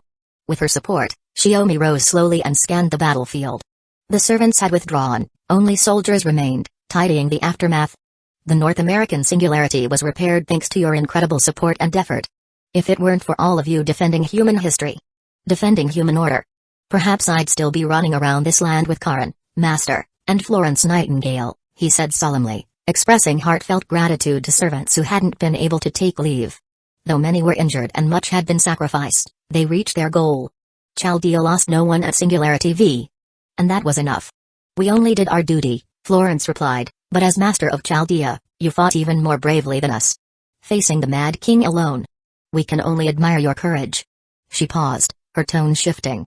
"Still, fighting like that, getting wounded just to fight, is something I can't approve of. For a magus and warrior like you, that's a disease. You can't go into battle without getting injured, Florence." "Don't exaggerate," Shiomi said, taken aback. After all, Florence's original purpose was to heal the wounds of this land. That berserker had an extraordinary obsession with curing sicknesses. "But it's no longer my concern," she said firmly. "I've already relayed my thoughts to Chaldea via the Master's communicator." Shiomi had no words. Karan, smiling sheepishly, said, "I'll keep an eye on Dad from now on. If he gets hurt again, I'll pinch the wound. You just want to see me writhe in pain, don't you?" Shiomi's teasing drew laughter. Over the comms, relaxed chatter came from Chaldea. When the laughter died down, Florence Nightingale extended her hand. Shiomi shook it, and they nodded to each other in thanks. She then withdrew from the singularity. Moments later, the Spiritron transfer began anew. Shiomi and Karan prepared to return home as well. The servants have mostly withdrawn. The singularity's repair and the human order calculation are about to begin. Skathak leaped down from the rock and approached Shiomi. "It's time to say goodbye, Master." Shiomi's voice trembled with reluctance. "Don't give me that face. We'll meet again." Skathak pinched her chin thoughtfully. "This is about the fate of human history. If human history vanishes, everything I did vanishes with it. Including myself." "A colossal undertaking," Shiomi murmured, recalling her words. "What mindset, what purpose drives someone to surpass even the gods?" Skathak grasped his arm. "Whether it was goodwill or ill intent, once you reach that level, it's no longer for heroic spirits like me. Recorded in the annals of humanity. To judge. But you're still alive, living today. You need to understand why the King of Magecraft did it." Shiomi shook his head. "Does someone without even knowing his own origins truly have the right to do such a thing? The right isn't granted. It's earned. No matter who you were, where you came from, or what your title is," Skathak replied, stroking his hair. "You remain my most treasured disciple." Shiomi nodded earnestly. "Yes." Then, her form began to dissolve. Transparent. She lingered, taking her time to bid her final farewell. As his consciousness blurred, the Spiritron transfer with Karan began, bearing them back to Chaldea. When Shiomi opened his eyes again, he was inside a clear Spiritron capsule. Systems detected his awakening and automatically opened the hatch. He leaned on the door as he stepped out. Directly into Morgan's stern, displeased gaze. "Morgan," he began, knowing words wouldn't suffice. Actions would be the answer. Around them, Romani and other staff stood by. The first step after returning was a full medical exam in the infirmary. About the North American singularity. Shiomi started to speak. "I'll be in my quarters." "Come alone," Morgan replied flatly, then turned and walked away. Romani scratched his head. "Oh man, you're in serious trouble." "How can this be trouble?" Shiomi asked, walking alongside Romani toward the infirmary. "I mean it. Something happened while you were unconscious," Romani said. "Something happened?" Shiomi thought it must relate to the singularity. But then a familiar voice echoed from nearby. Unexpected yet unmistakable. "I arrived just ahead of you, but looks like someone wasn't all that welcoming." Shiomi's eyes widened as he spotted Skathak lounging by the Spiritron transfer door, her elegance intact as she waved at him. "What expression should I be wearing right now?" Chapter 287. Suddenly, Denkai Shiomi woke from his sleep and saw Olga Marie lying on the hospital bed. The battle at the third singularity had been incredibly grueling. Perhaps the king of Magecraft had sensed Shiomi's presence, because the singularity the director's team entered showed a level of combat strength far beyond the projected value for human history stabilization. In the end, while everyone made it back alive, both Olga Marie and Ritsuka suffered varying degrees of injury.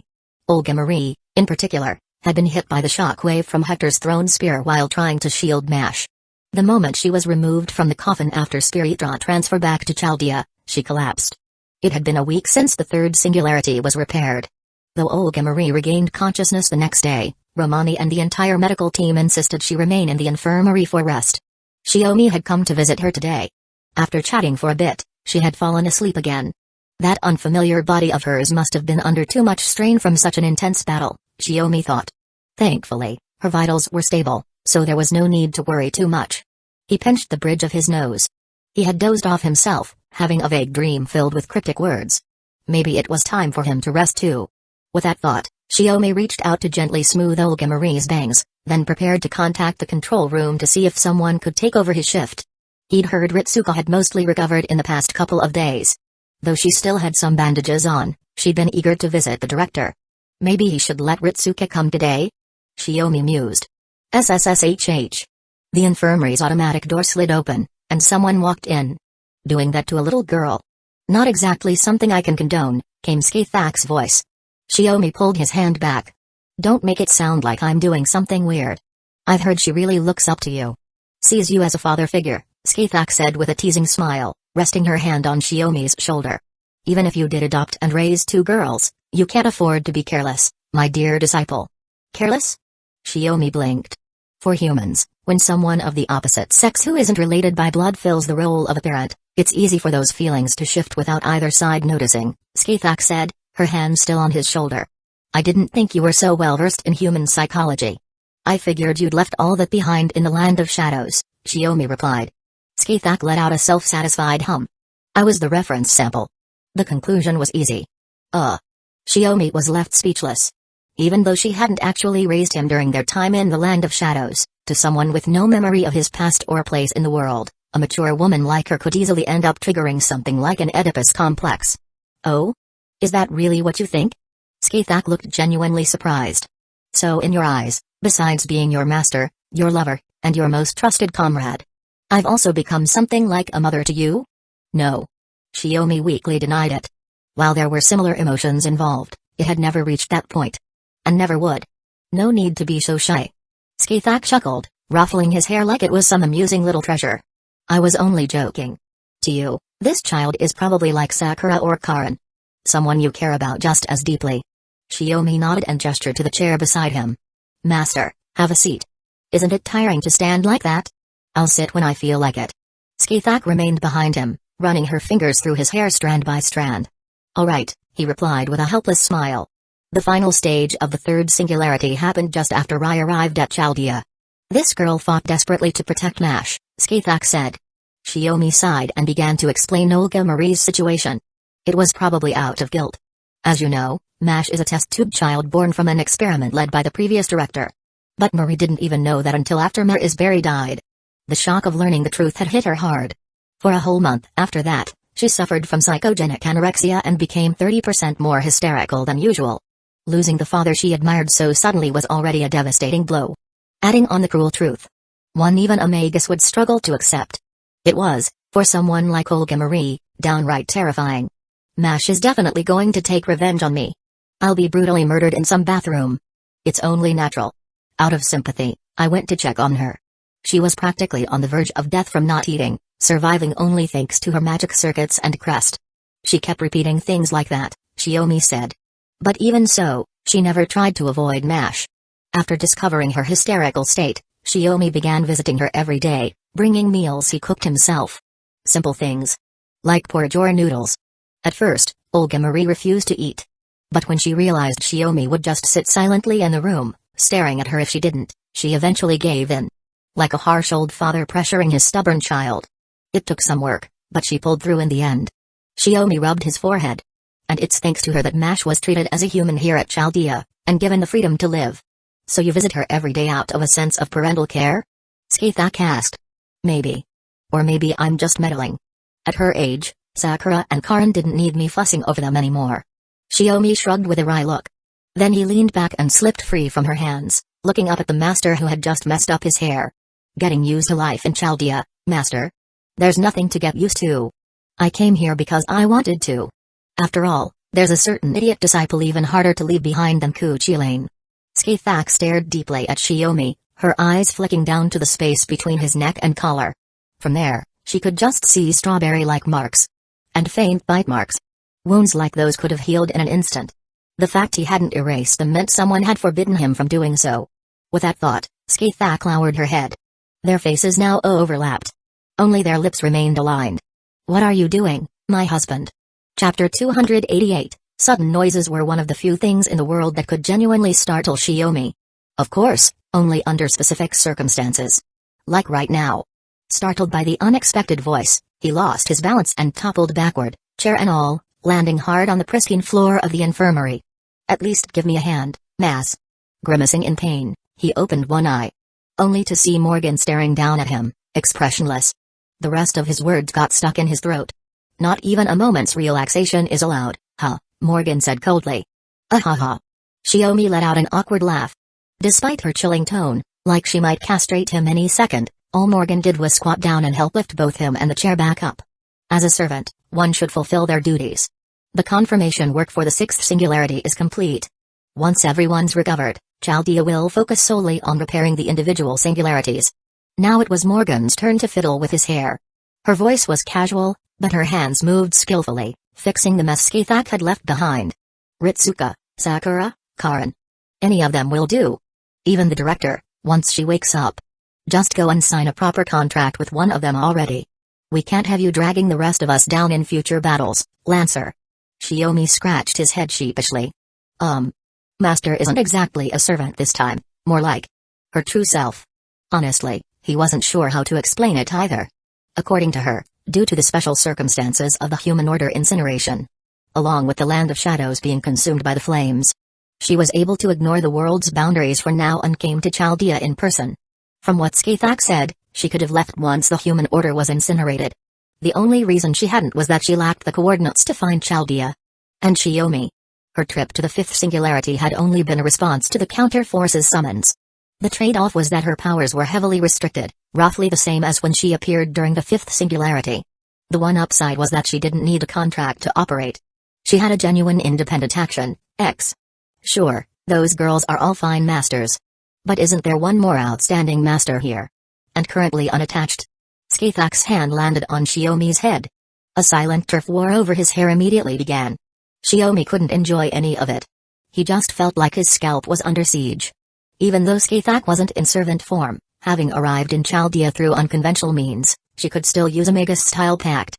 By leaving a magic crest on her, Shiomi could provide her with mana support. Enough to boost her combat capabilities. My husband already has me, Morgan said. But as far as I know, you've yet to officially announce yourself as a servant in Chaldea, and you haven't participated in any Spiritron transfers either, Skaithak replied, locking eyes with her. To someone like you, human history shouldn't even matter. What a terrible joke, Skaithak. Morgan didn't even flinch. Shiomi blinked, a little surprised. So you don't actually dislike human history? It's not about liking or disliking it. There's not much in it that's likable, honestly. Other than my husband. Morgan paused in thought. Maybe Havetrot counts as something beautiful. The wedding fairy from Scottish folklore? Shiomi nodded to himself, thinking that it suited her. The story was surprisingly romantic in its innocence. Just the kind of tale Morgan might find endearing. Then just stick to your usual stance and help support the repair work here at Chaldea, Skaithak said with a faint smile. Now that I'm at the front lines, my beloved disciple should have an easier time. That won't be necessary. Starting from the sixth singularity, I'll be on the front lines as well. Assisting my husband, Morgan declared. What? Skaithak raised an eyebrow. Shiomi was even more shocked. Wait, you really don't mind going into battle? I'm more than familiar with the battlefield, Morgan answered with a confident, composed smile. Besides, leaving my husband and the adorable children with a woman who only knows Spartan-style discipline. I can't help but feel uneasy. Of course, Shiomi knew exactly what Morgan was uneasy about. It wasn't just Skaithak's strict habits from the land of shadows. But he was smart enough not to say a word. There was no overt killing intent, but the atmosphere had grown so tense that even Shiomi had to focus on breathing just to survive it. Oh? The infamous Witch of Britain revealing herself? That'll definitely shock the Chaldea staff, Skathak said coolly. With the Queen of the Land of Shadows already here, I wouldn't dare claim I'm the one drawing attention, Morgan replied. It sounded like a polite exchange between two professionals, but Shiomi felt a cold sweat dripping down his back. It's about time for dinner, right? How about I cook today? Shiomi offered quickly, hoping to diffuse the building tension. After all, this mess had started with his own selfishness. He had a clear responsibility here. That's actually a fine idea. Ever since we got to Chaldea, my husband hasn't been cooking much. Even I've started to miss his cooking, Morgan said, then paused with a thoughtful expression. Come to think of it, as his master, you've never tasted his food, have you? Skathak looked unfazed. I had a bit of his campfire cooking during the fifth singularity. But you've never tried the apples he grew, have you? As they exchanged words, Shiomi was unceremoniously dragged off his chair by the collar. With his hair neat on one side and a mess on the other, he was hauled across the floor by both women toward the Chaldea cafeteria. Ritsuka and Mash, who had just arrived and were peeking nervously from the door, quickly stepped aside in alarm, watching as Shiomi, nearly passing out from the collar tightening around his throat, was dragged away like a helpless rag doll. Ritsuka and Mash rushed into Olga Marie's room, only to find her already awake. Director, you're awake? Ritsuka asked in surprise. I am. But I didn't dare open my eyes. Olga Marie's eyebrows twitched slightly. She must have woken up when Shiomi fell over. She had intended to wake up and act a little spoiled, but the moment she opened her eyes, she saw a full-blown battlefield-level showdown. So, she kept her eyes shut and pretended to be asleep. Mr. Shiomi. Is he really going to be okay? Mash, who had originally been worried about the director, now found herself concerned for someone in a far more dangerous situation. Olga Marie slowly sat up. Don't ask me. I don't know anything. And neither did you. Got it? Couldn't agree more. Ritsuka nodded in full solidarity. Chapter 289, so this is where you were. Looking for something? Deep within Chaldea's library, someone called out to Shiomi. Romani Archiman.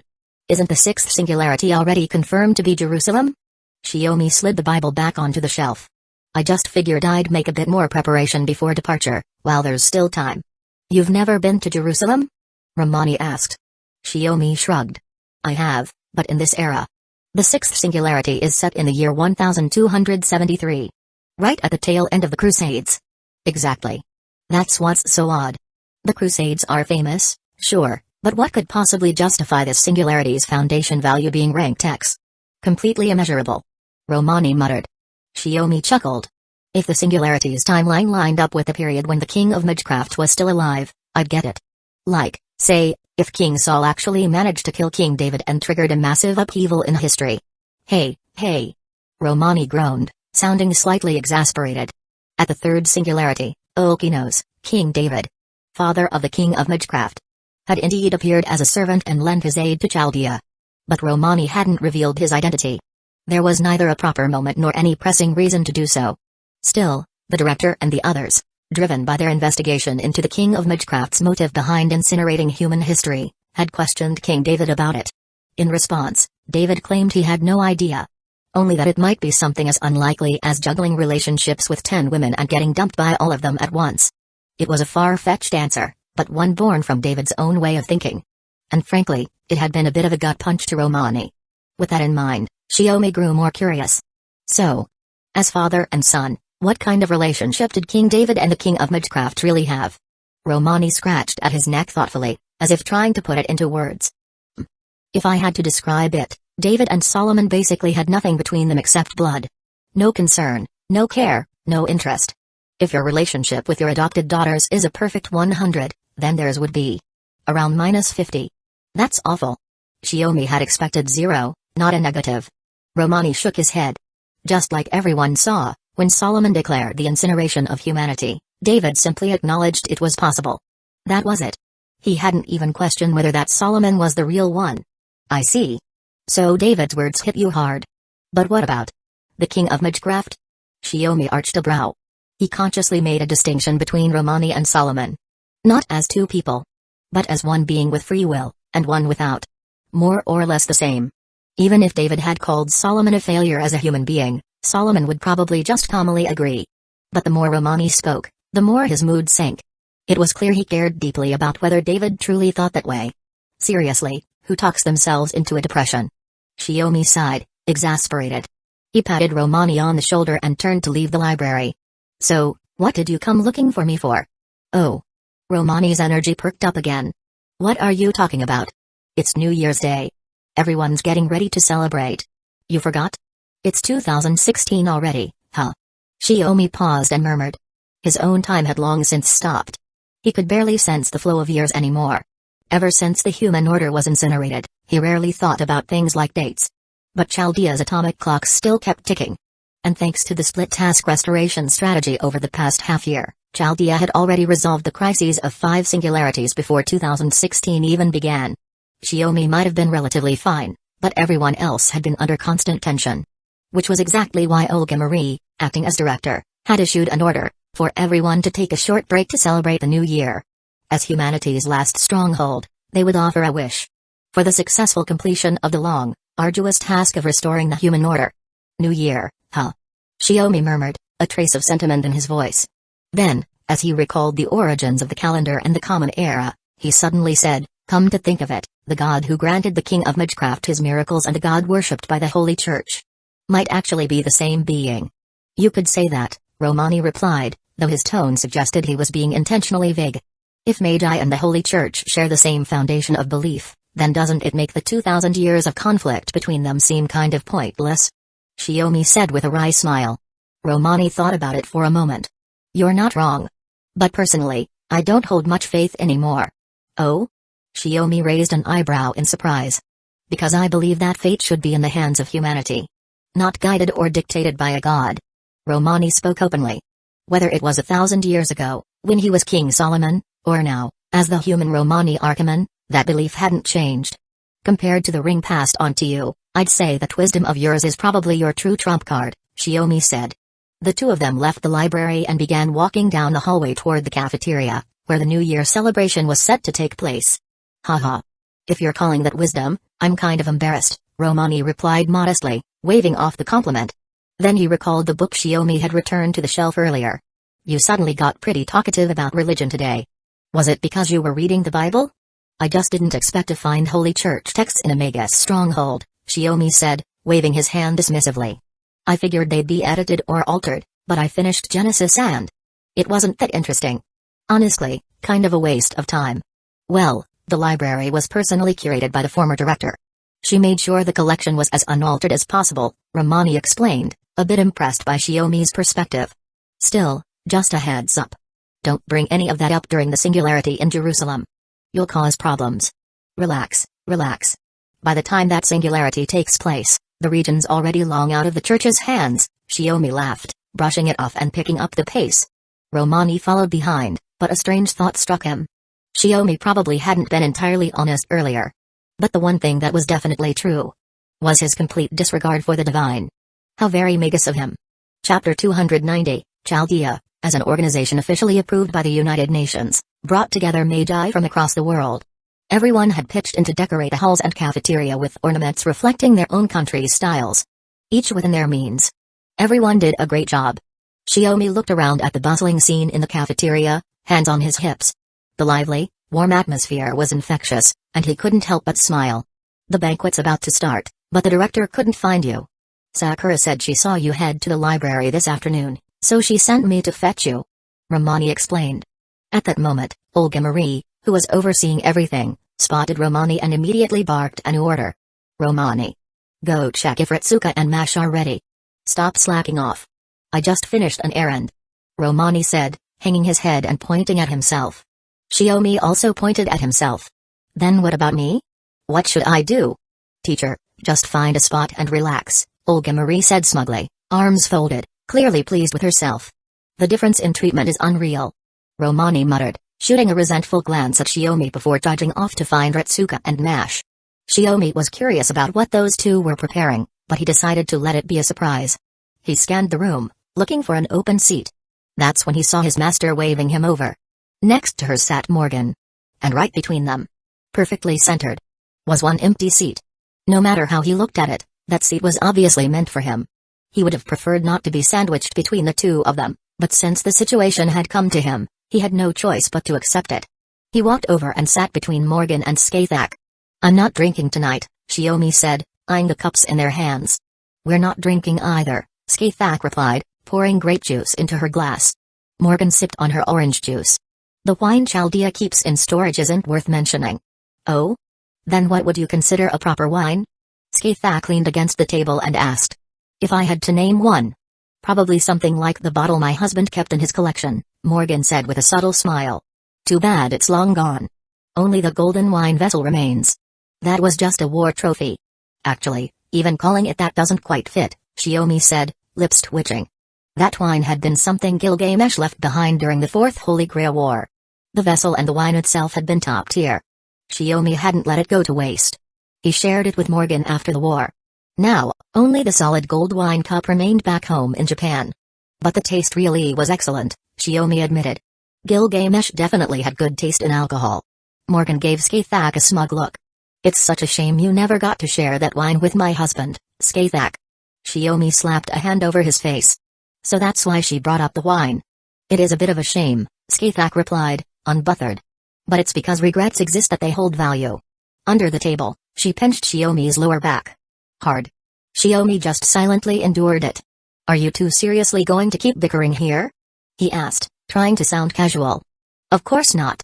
Everyone at Chaldea put in a lot of effort for tonight's celebration, Morgan said, shaking her head. Even I know when to be polite. You don't have to make it sound so serious. Shiomi chuckled. I just want everyone to relax a bit. Skaithak offered a gentle smile. Then there's nothing to worry about. Chaldea may feel a bit too relaxed at times, but it's comforting. After all, this may be a Magus stronghold, but your presence alone makes it enough. Master. Shiomi was just starting to feel touched when Morgan pinched his back again. Good thing his healing was quick.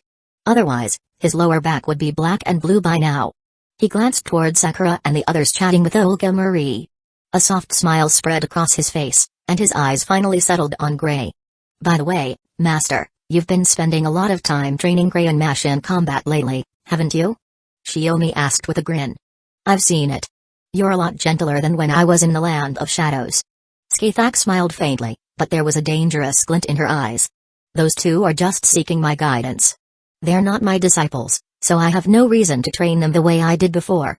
But if my beloved disciple wants to train again, I wouldn't mind helping you relive your days in the Land of Shadows. I'll pass. Shiomi politely but firmly declined. There's a saying among humans. Being too strict drives people away, Morgan said with a light chuckle. Skaithak raised an eyebrow. Oh? Are you saying my disciple wants to distance himself from me?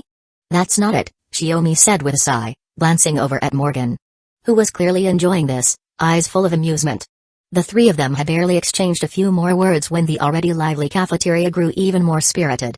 Looking up, they saw Itsuka and Mash walking through the main doors. Both girls were dressed in kimonos. What's this about? Shiomi was caught off guard by their outfits.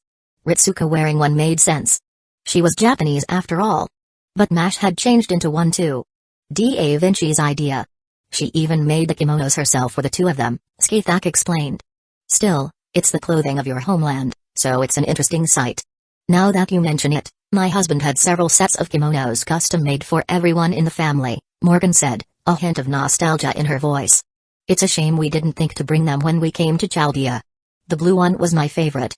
But it's gone now, lost with the human order's incineration. Truly unforgivable, King of Magecraft. Alright. If it means that much, I'll talk to Da Vinci and have her make you a new one, Shiomi said quickly, trying to calm her. Skaithak nudged his shoulder with a look that suggested she had something to say. Oh, of course, Master will get one too, Shiomi immediately added. He suddenly felt drained. Maybe going toe-to-toe with the King of Magecraft right now would have been the easier option. But the moment he felt the two of them subtly scoot their chairs closer, leaning gently against him, all those thoughts vanished into thin air. At the temporary stage set up in the center of the cafeteria, Olga Marie, flanked by Ritsuka and Mash, officially announced the start of the New Year celebration. And for the first time in a long while, Shiomi turned to the two beside him and said, Happy New Year. Chapter 291, 3 months later, the exploration and restoration of the sixth singularity officially began. This singularity held an unprecedented foundation value for human history, and the seventh stood apart as the only one located in the distant dawn of the Age of Gods. With the restoration of singularities I through V completed, the plan for isolated restoration missions came to an end. From here on, The remaining masters and servants of Chaldea would work together to conquer the final two singularities. The year was 1273 AD. The year the Ninth Crusade failed and the Catholic Church lost its influence over Jerusalem. A time when the Mamluk Sultanate, the Mongol Empire, and the Christian states were locked in struggle. According to Romani's speculation, the ones who obtained the Holy Grail might very well be the Crusaders. Only by letting history's defeated side claim the Grail could this particular distortion make sense. With this prediction in mind, the team completed their spiritual transfer, landing in the middle of a vast desert. That alone wouldn't have been a problem, deserts were common in the Middle East. But a sudden, violent sandstorm had kicked up, making it nearly impossible for the newly transferred group to open their eyes. Master. Director. Over here. If you stay there, you'll get blown away. Mash shouted through the storm, reaching out to Ritsuka and Olga Marie. Cried out frantically, clinging to Ritsuka's shoulder. My eyes. My eyes. Ritsuka cried in pain. Shiomi, already steady on his feet, quickly activated the primordial runes. In the heart of the sandstorm, he formed a calm zone that suppressed the storm and shielded the group. Huh. Ritsuka blinked as the howling winds around her abruptly vanished. Only the sand clinging to her skin remained. The wind stopped? Olga Marie said, blinking in surprise. Skithak helped Sakura and Karn up, then gave Shiomi an approving nod. Good reaction. Is everyone accounted for? Shiomi brushed sand off his clothes and turned to check. Sakura, Karin, Olga Marie, Ritsuka, Gray, Morgan, Skithak, Mash. A sizable team assembled for the restoration of a singularity. Everyone's here, Sakura confirmed after scanning the area. Karin looked up. The sandstorm now swirled around them, avoiding a radius of roughly a kilometer. An invisible dome seemed to cover the group, shielding them from the chaos. Is this really Jerusalem? She asked. According to Chaldea's calculations, they should have arrived near the city. But all around them was nothing but swirling sand. No trace of civilization. Chaldea's communications are currently down. We'll have to rely on our own eyes for now, said Skithak. Shiomi shrugged. If the coordinates for Jerusalem are this off, it might be another part of the singularity's distortion. Before he could finish, Morgan called out sharply, supporting Gray as she sat down. Husband, over here. Something's wrong with Gray. Shiomi rushed over. Gray hadn't sat down from weakness. Her body had begun to change. Her silver-gray hair was slowly transforming before everyone's eyes. A few strands had turned golden, as if something had dyed them midair. What is that? Olga Marie exclaimed in shock. Her knowledge of Gray was limited to the girl's time in Chaldea. All she knew was that Gray came from a mountain village in Britain, served as a gravekeeper, and, due to special circumstances, possessed abilities far beyond modern humans. My body. It's changing again. Gray murmured, tugging up her hood to hide her hair. Since she was a teen, her body had stopped growing entirely, remaining in the form of a 15-year-old girl. In the Magus world, such a fixed state wasn't unusual. Others had simply assumed she froze her development a little earlier than most. Still, even without a mirror, Gray could feel it clearly. Just like 20 years ago. Back then, her features had gradually shifted, until she looked exactly like Artoria, the King of Knights. Now, even the color of hair she had always thought was her own was beginning to change. Is this also caused by the singularity? Ritsuka asked, worry in her voice. Shiomi stood up, eyes fixed on the dunes ahead. I don't think it's the singularity's influence. It's this singularity itself. The King of Knights, Artoria, has manifested again. Huh? But isn't this the year the Ninth Crusade failed? Sakura looked just as confused. Exactly. That's the problem. Why would a time period unrelated to the King of Knights trigger changes in this child's body? Skithak turned and headed up the sand dune, going to scout the sandstorm beyond. With magic, even the low visibility wasn't a barrier for her. Fortunately, Gray's transformation had stopped at a few strands of hair turning gold. Morgan then raised a hand, casting a restraining spell on her. I've suppressed the power inside you connected to Artoria as best I can, at least until the next shift. Until we confirm if it's tied to Artoria, avoid combat at all costs. Okay. Gray nodded and picked up the cage hanging at her side.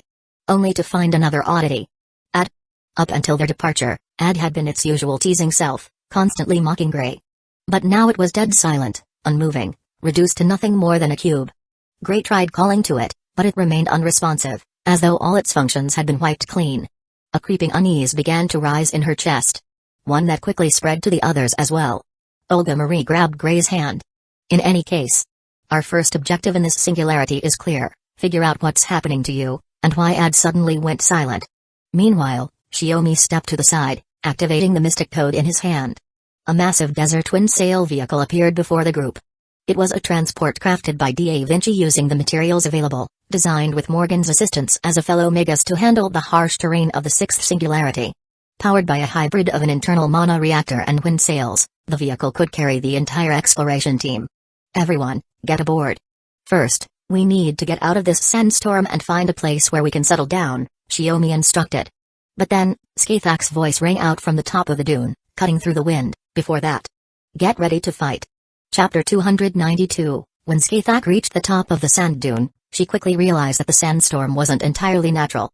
It had been altered by ancient magecraft. Its form resembled Middle Eastern sorcery, a third type of magic distinct from Western magecraft and Eastern mysticism. But without a doubt, it was far older and certainly not of this era. Which meant that as long as she countered it with magecraft, she could dispel the storm's interference with their vision. Then she spotted the rising cloud of dust at the desert's edge. Picked up by a charging cavalry unit. Skathak immediately alerted Shiomi. Surprised, he signaled everyone to hold position and rushed up to assess the situation. It was an assault unit, composed of several hundred mounted warriors. That alone would have been manageable, but among the cavalry's lead were 5 servants, each radiating a powerful magical presence. Far beyond that of ordinary servants. At their current pace, the desert vehicle wouldn't be able to outrun them in time. More importantly, they're coming. Even in the sandstorm that made it hard to stay on their feet, the cavalry launched a volley of arrows that tore through the air, heading straight for Shiomi and Skathak atop the dune. Master and student deflected the arrows with ease using their crimson spheres. That force, undiminished even after slicing through a sandstorm, made it clear. These were no ordinary cavalry. A second wave of arrows followed. Mixed among them were vacuum arrows fired by the red-haired knight leading the charge. Invisible and traceless. Any lapse in attention would result in bodies torn apart. An attack? Are they servants? Olga Marie exclaimed. While Skathak handled the arrows, Shiomi issued a second command. 5 servants spotted, approaching fast. Marie, Ritsuka, Karin. You stay with Gray and guard the vehicle. Sakura, Mash, you're with Morgan. Get ready for battle. Just then, the purple knight at the head of the cavalry raised his long sword and brought it down with force. A slash of sword energy tore through the storm, ripping the sand apart in an instant. What? Shiomi froze for a second, startled by the skill. No need to be surprised. This whole sandstorm is a magecraft construct. It's just a barrier to keep people away, Skathak said sharply, as she slashed out with her spear. Her attack collided with a purple knight's wave midair. The clash of their techniques exploded within the storm, which began to thin, revealing a cloudless blue sky overhead. Master. That's overkill. Shiomi muttered, shielding himself from the wind. Just then, a green spear formed from mana launched past him, shooting upward at an angle. Looking up, he saw a knight in silver armor and a blue, gold-trimmed cape. Taking advantage of the moment when the storm spell was broken, the knight had leapt from his horse, crossed hundreds of meters, and came down with a sword slash aimed directly at Shiomi. Morgan's magecraft intercepted the white knight's strike midair. A fierce explosion erupted in the sky before the knight landed in the sand about 10 meters away from Shiomi and Skathak. The striking blonde knight swept aside the blast's smoke with a graceful flick of his cape. That blow was certainly troublesome. No wonder our king ordered a full mobilization, he said, unfazed, as he pulled his sword from the sand. But this is where your journey ends, Chaldeans. You know who we are? Shiomi asked. Of course. The order was to wipe out all of Chaldea. The knight raised his radiant sword, gleaming like the sun. This is for our king's great cause. Prepare yourselves. Before he even finished, the knight charged forward and attacked again. Shiomi blocked with his spear. But instantly realized he had made a mistake. The knight's strength was far beyond normal. Even with magecraft reinforcement, Shiomi couldn't hold him back. This power. Shiomi gritted his teeth. In a land bathed in sunlight, none can stand against me. The knight roared, his strength flaring even more. But he failed to account for the other person beside him. Forgot about me? You're being way too careless, Knight of the Sun. From the knight's boast, Skathak discerned his true name. Her crimson spear shot forward, aiming straight for his waist. Ugh! Sensing the danger, the knight withdrew his power and twisted away, narrowly dodging the thrust. But Skathak wasn't done. Charging over the soft sand, she pressed the attack. Thrusting, sweeping, slashing. Her strikes coming one after another, giving the unsteady knight no room to evade. Knight of the Sun? From his master words, Shiomi pieced it together. Gawain? Parrying Skathak's strikes, Gawain raised his sword and declared openly, That's right. I am Gawain, Knight of the Round Table. He clashed with Skaithak's crimson spear once more. Though he couldn't match her strength, the divine precision of her spear techniques left him scrambling to keep up. Step aside, Skaithak, Morgan's calm voice cut through the clash. At once, Skaithak thrust forward once more, then swiftly pulled back to a safe distance. The sudden retreat caught Gawain off guard. As he turned to locate the source of the voice, several spears formed from mana rained down from above. The second explosion blasted a massive crater into the desert. Gawain stood within it, eyes locked on the figure who had unleashed the spell. "You're—" His eyes widened in shock as he spotted the dark silhouette atop the hill. Morgan, the Witch Queen. Behind him, the other knights who had come with him appeared. The purple knight leading them froze at the sight, calling out her name in surprise. "They know Mother," Sakura murmured in disbelief. If they were all knights of the Round Table, it made sense they'd recognize Morgan. Then, among them, she caught sight of a familiar face. "Saber? Is that Mordred?" Sakura quickly called out, still hoping there was some misunderstanding behind the Round Table's hostility. "We." "Shut it." Before she could finish, Mordred lunged forward and swung her sword at her.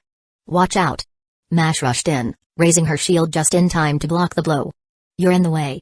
With a fierce shout, Mordred unleashed a flurry of sword strikes, battering Mash's shield and forcing her and Sakura to retreat behind the hill. Shiomi glanced down. Gray and the others were still nearby.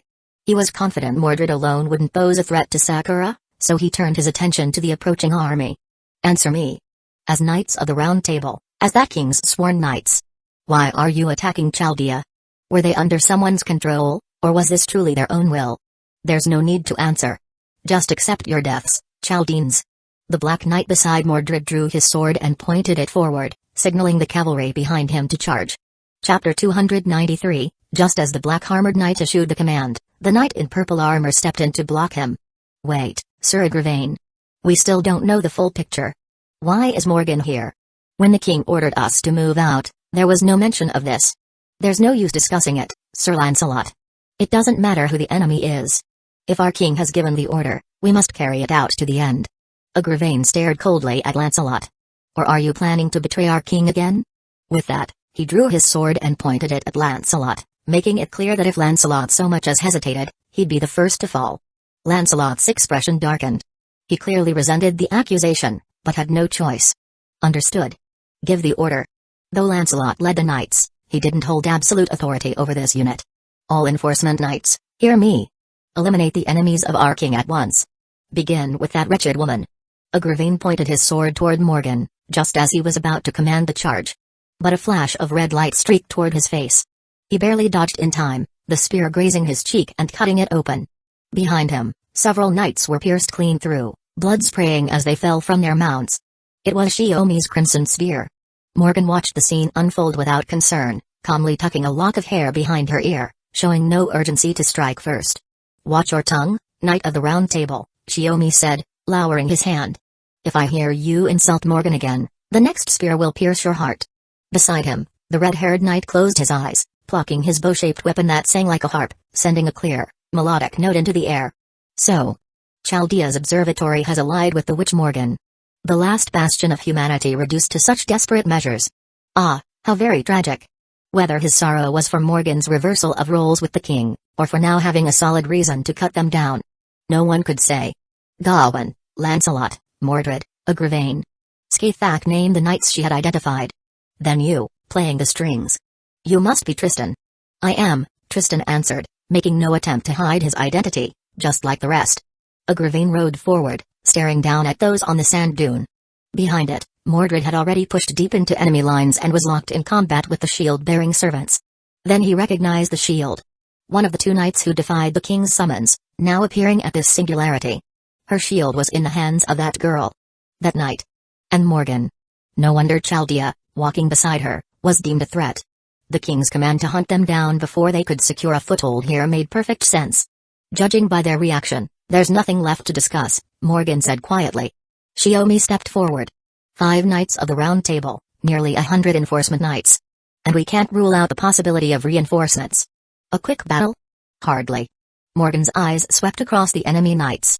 They've all been granted powers they didn't originally possess. Negotiations had failed. But then, there was never a chance of peace to begin with. Agravain pointed his sword at Morgan's brow. "Kill her." The enforcement knights surged forward again, charging behind Agravain, Lancelot, and Tristan. Gawain, too, retreated, leaping onto his steed. Though not his beloved Gringolet, the horse was swift and strong, and more than satisfactory for battle. To think the day would come when he would be sent to slay his own mother, Morgan. Though she now seemed to favor someone new, showing not a hint of sentiment for the children she had once sent to King Arthur. He cast away that last shred of emotion and charged forward alongside his comrades. "You shall not pass," Morgan said coolly. As the charge began, she drew a line in the sand with her magical spear. True to their title, the Knights of the Round Table immediately recognized the danger. They reined in and leapt their horses over the line, narrowly dodging the explosion of magic that erupted from beneath the desert. The less experienced knights weren't so lucky. Caught in the blast, they were thrown from their mounts and trampled by the cavalry behind, unable to stop in time.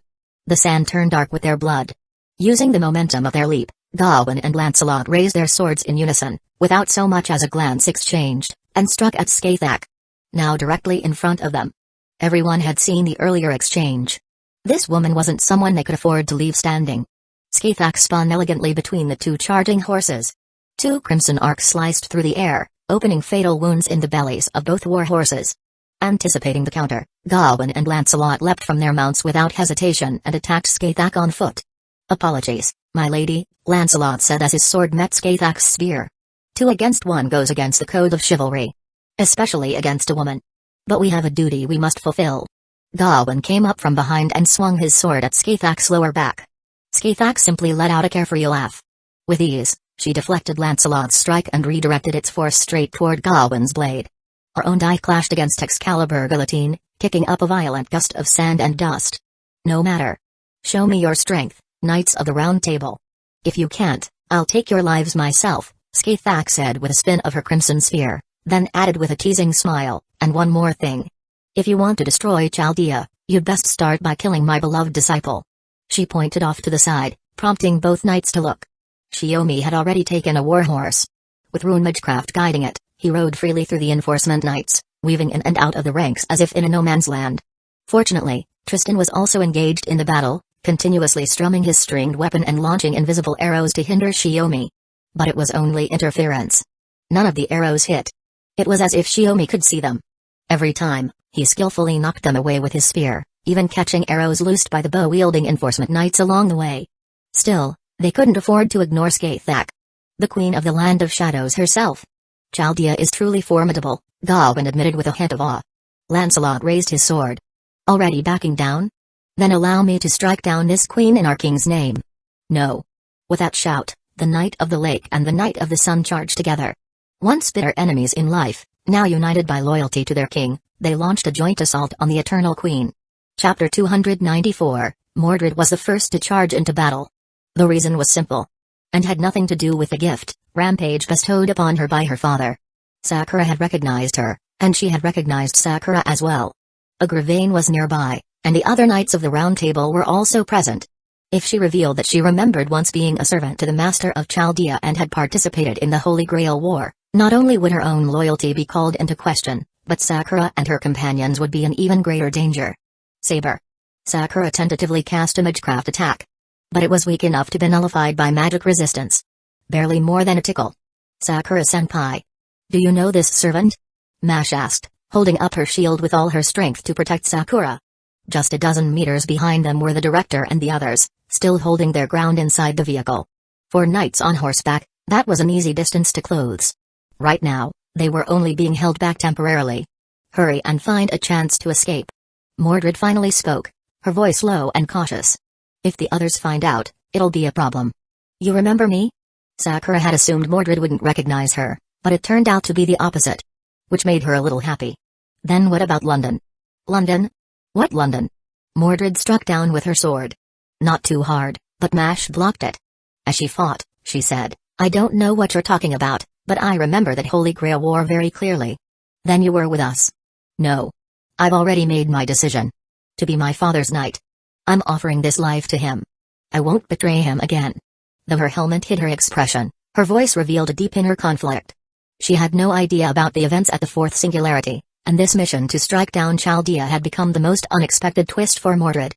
Faces resembling her mother, masters she had once fought beside.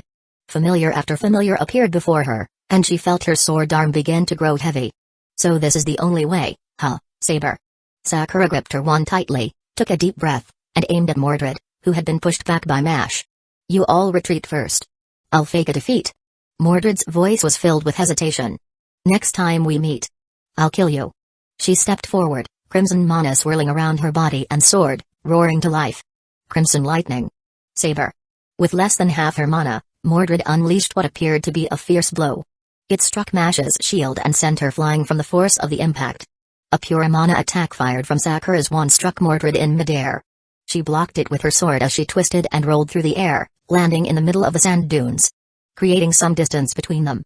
If she could just continue fighting the girl with the shield for a little longer, until Sakura and the others had time to escape, then she could let her guard down and take a hit.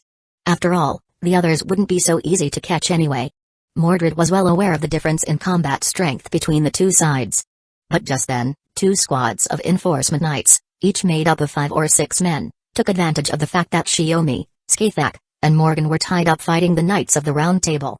They flanked from both sides, circling around to strike at the girls holding position at the rear, near the sand vehicle. Damn it! Mordred had underestimated the mobility of these soldiers. But the girls on that sand cruiser weren't ones to sit and wait to die.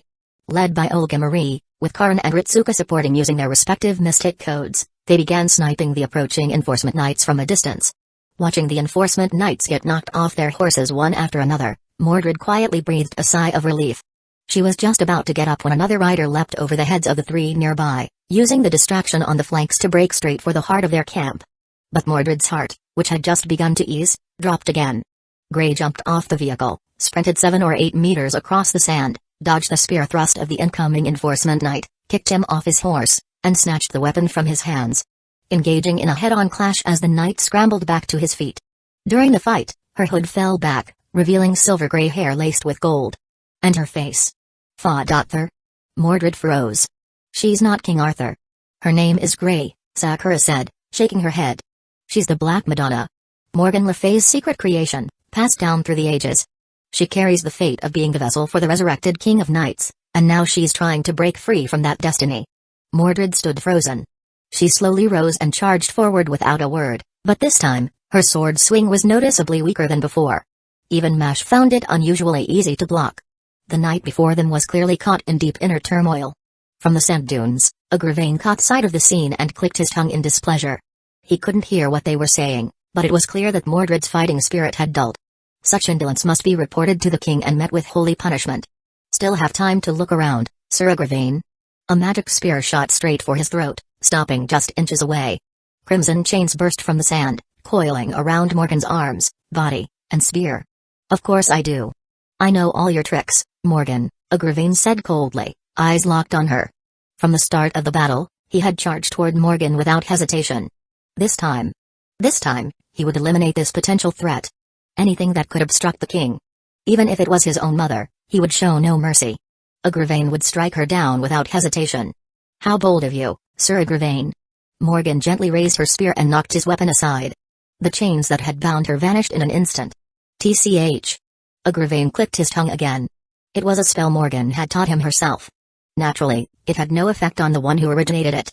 As though mocking his power, Morgan stepped forward, casually holding the front end of her spear, easily deflecting his next blow. When did you? Agravain could barely finish the question. He had no idea how Morgan had become so adept at close-quarters combat.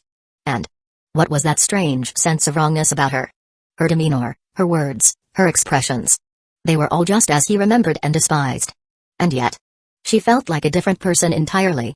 I'm not obligated to answer you. At last, Morgan swung her spear, knocking the weapon from the Agravain's hands, then placed a finger against his forehead. Disappear. Don't stand in the way of my husband. Her voice was calm and graceful. Light flared from her fingertip. The Knights of the Round Table turned at the flash. Just in time to see Agravain hurled through the air like a cannonball, tracing a pale arc before crashing into the distant desert, kicking up a small cloud of sand. Chapter 295, all the remaining Knights of the Round Table had received the king's gift. Except for one. Agravain.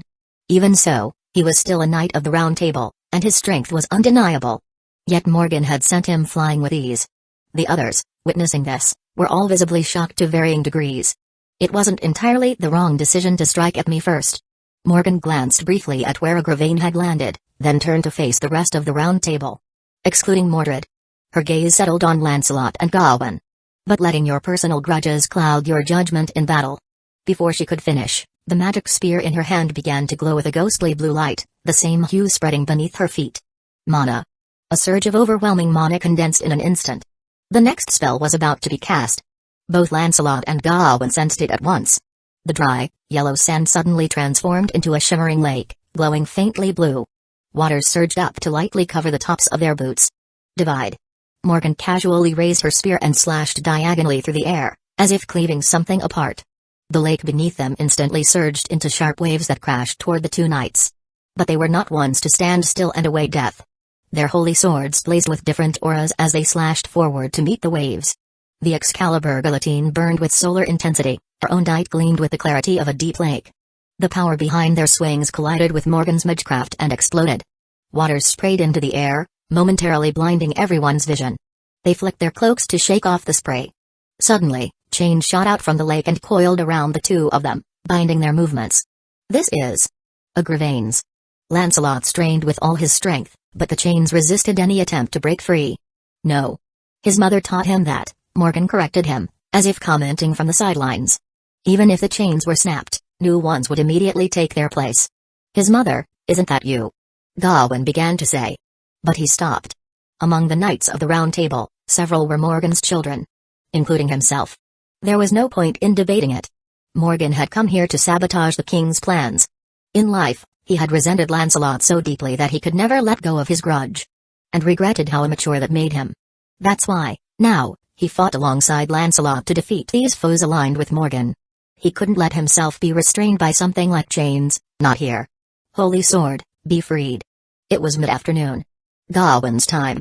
The special constitution of the Knight of the Sun allowed him to triple his strength. Because of that, Morgan had cast more chains on him than on Lancelot. So Gawain unleashed a portion of his holy sword's power. He didn't invoke its true name, but poured the sun's power into it, extending the blade and incinerating the chains woven from mana. The instant they melted, he swung the now lengthened, flame-wreathed sword. The holy sword's blaze instantly drove away the lake at his feet. The dry desert re-emerged, and Lancelot, too, was freed from his bonds. Much appreciated, Gawain. Now freed, Lancelot gripped his holy sword tightly as mana burst from his body. Blessing of the Lady of the Lake. Raised by the Lady of the Lake in his youth, Lancelot had long benefited from her blessing. Once invoked, it substantially doubled all attributes except for luck. Morgan having so effortlessly taken Agravain out of the fight meant that this battle was even fiercer than anticipated. Though it had already been intense to begin with. Oh? Living up to your name, I see you've received a proper blessing too. Scathach's voice came from the side. But it's not good to forget about this side just because Morgan distracted you. She tapped her crimson spear against the sand. The desert winds, which had just calmed, whipped up once more. But this time it wasn't a sandstorm. Dark clouds suddenly appeared in the clear blue sky, thickening and spreading in an instant until the entire sky was covered, blocking out the sun and plunging the area into gloom. This is weather-altering magecraft. Lancelot was no longer surprised. When fighting the Queen of the Land of Shadows, neither her close combat nor her magecraft was ever something to be underestimated. Then came the rain. At first just scattered drops, it quickly turned into a steady drizzle. So that's it. You're trying to block out the sunlight to weaken my power, Gawain realized. He leapt forward, raising his sword and slashing towards Scathach. As expected, she dodged. But the force behind the blow hadn't lessened. But I carry the nightless gift bestowed upon me by my king. No matter the weather or time, I can still unleash my full power. Gawain declared with thunderous vigor. You thought changing the weather would be enough to weaken me? You've underestimated me, Queen of the Land of Shadows. The Crimson Spear and the Holy Sword clashed again and again. Scathach was never one to rely on brute strength, and Gawain's full force strikes left her dodging repeatedly. Of course, she had never intended to match him head-on in strength to begin with. After narrowly dodging another of Gawain's swings, the damp sand beneath them abruptly froze into solid ice, spreading through the air and forcing Gawain to take a step back. He responded by swinging his flame-wreathed holy sword at the advancing ice. The ice swallowed the flames, only to be melted by them a moment later. But then the wet sand, now compressed to a hardness like iron, transformed into countless sharp spikes that surged toward Gawain. with Skathak's lance moving too fast to track with the naked eye and a barrage of physical magecraft attacks to avoid, Gawain held his ground with disciplined precision, never exposing an opening. Just as Morgan had declared at the outset, he and Lancelot had been separated. Now Lancelot faced Morgan alone. He had never imagined Morgan would be so adept at close combat. She seemed entirely uninterested in continuing her magecraft assault. Her spear's unique structure allowed her to alternate freely between thrusts and slashes with each strike. It didn't appear to be a noble phantasm, yet its performance rivaled that of a holy sword. He had originally planned to strike in the moment Morgan invoked a spell. But now, he was forced to settle into a familiar rhythm of melee combat. This power is completely different from Igravain's. Did he receive Artoria's blessing? Morgan casually confirmed after deflecting Lancelot's counterattack. Of course. All the knights of the Round Table here, except for him, received the king's blessing. Morgan nodded in understanding. I see. No wonder he's such a handful. As she said this, her eyes flicked toward Shiomi in the distance, where every last one of the enforcement knights had already fallen. Chapter 296, Tristan lifted his head, rain falling on his face, sliding down his fiery red hair and handsome features. It's raining, he said softly. How fitting for the sorrow of this battlefield. That queen really knows how to set the mood. Lowering his gaze, he looked straight at Shiomi, still on horseback in the distance. Shiomi was soaked in blood, though none of it was his. The enforcement knights who had flanked from the rear were already dealt with. The others who had surrounded him alongside Tristan were all dead. Only a few surviving war horses, now riderless, fled in panic. At first, Tristan had felt a pang of guilt for leading troops to encircle a human master. Nearly 100 against 1. It could only end in a massacre. But he had only been half right. It was a massacre. One man slaughtering nearly 100. Rain washed the thick blood off Shiomi's body, mixing with the downpour as it hit the ground. The rain grew heavier, bouncing off him and his crimson spear, creating the illusion of a barrier shrouding him from afar. Shiomi gave his spear a small shake, and the blood clinging to it splattered onto the ground. The hand gripping the weapon trembled slightly. These enforcement knights all had strength approaching that of a servant. Even for Shiomi, killing nearly 100 had pushed him to the brink. And you, Tristan. So many soldiers have died, and you don't seem fazed at all. It's not that I'm unaffected. I simply can't feel it, Tristan replied. This is my king's gift, called inversion. Without it, I'd be too overcome with sorrow to even pluck my harp's strings. His fingers moved deftly over the bowstring, but the rain had rendered it incapable of producing any beautiful notes. That made Tristan deeply sorrowful. So invisible arrows shot out from all directions, piercing through the curtain of rain, targeting Shiomi. Now that they're no longer in the way, I can focus on aiming at you, Tristan said, his voice cold and detached. But just like before, Shiomi easily deflected the arrows. Invisible arrows? They were more threatening earlier. Now that my masters made it rain, I can clearly see their paths cutting through the rain. He tugged the reins, preparing to charge. But the instant he moved, he froze. The moment he left his position, countless threads lashed out, binding him and his steed. Their source lay with the fallen enforcement knights and horses. Just like how Morgan had used chains to restrain 2 knights earlier, these threads now ensnared Shiomi in the same fashion. Sigh. You never learn, do you? The scene reminded Shiomi of the battle in London. He flexed his arms slightly. And the threads that should have been able to tear through flesh suddenly went limp, harmless. Anti-bind magecraft. What a troublesome opponent. Tristan sighed, urging his horse to gallop, maintaining distance while repeatedly plucking his bowstring to fire vacuum arrows. His attacks couldn't reach Shiomi, naturally. But they were enough to disrupt the horse under Shiomi's magecraft control. Then, as Shiomi was focused on blocking a vital strike, Tristan fired a single arrow through the horse's skull. Shiomi immediately leapt off, rolled a few times across the sand, and dropped into a kneeling stance with his spear ready. Though he had wiped out the enforcement knights, taking down the gifted knights of the Round Table wasn't something that could be done in a flash. What worried Shiomi more was whether, if this turned into a stalemate, reinforcements would arrive. But that concern soon vanished. Suddenly, the dark clouds were torn apart, and golden light burst through, rapidly expanding. Shiomi recognized it instantly. The Holy Lance, Rong Ominiad. Morgan had learned magecraft through the Holy Lance. Her tower magecraft stemmed from it. Shiomi quickly fell back and regrouped with Morgan and Skathak. The 3 Round Table knights didn't pursue them. They too stared up, stunned. It didn't take long for Shiomi to confirm it wasn't Morgan who had activated the spell. If it had been, a significant amount of mana would have been drawn from him. In mere seconds, the Holy Lance pierced through the clouds like a pillar from the heavens, plunging toward the battlefield. Whether it was Artoria or not didn't matter. The Holy Lance had arrived, and whoever unleashed it intended to wipe out both them and the Round Table Knights still here. The Holy Lance amounts to nothing more than this. My husband, use your mana. Morgan raised her hand, preparing to activate her tower magecraft. Shiomi held her back. If two Holy Lances clash, will anyone else around here survive?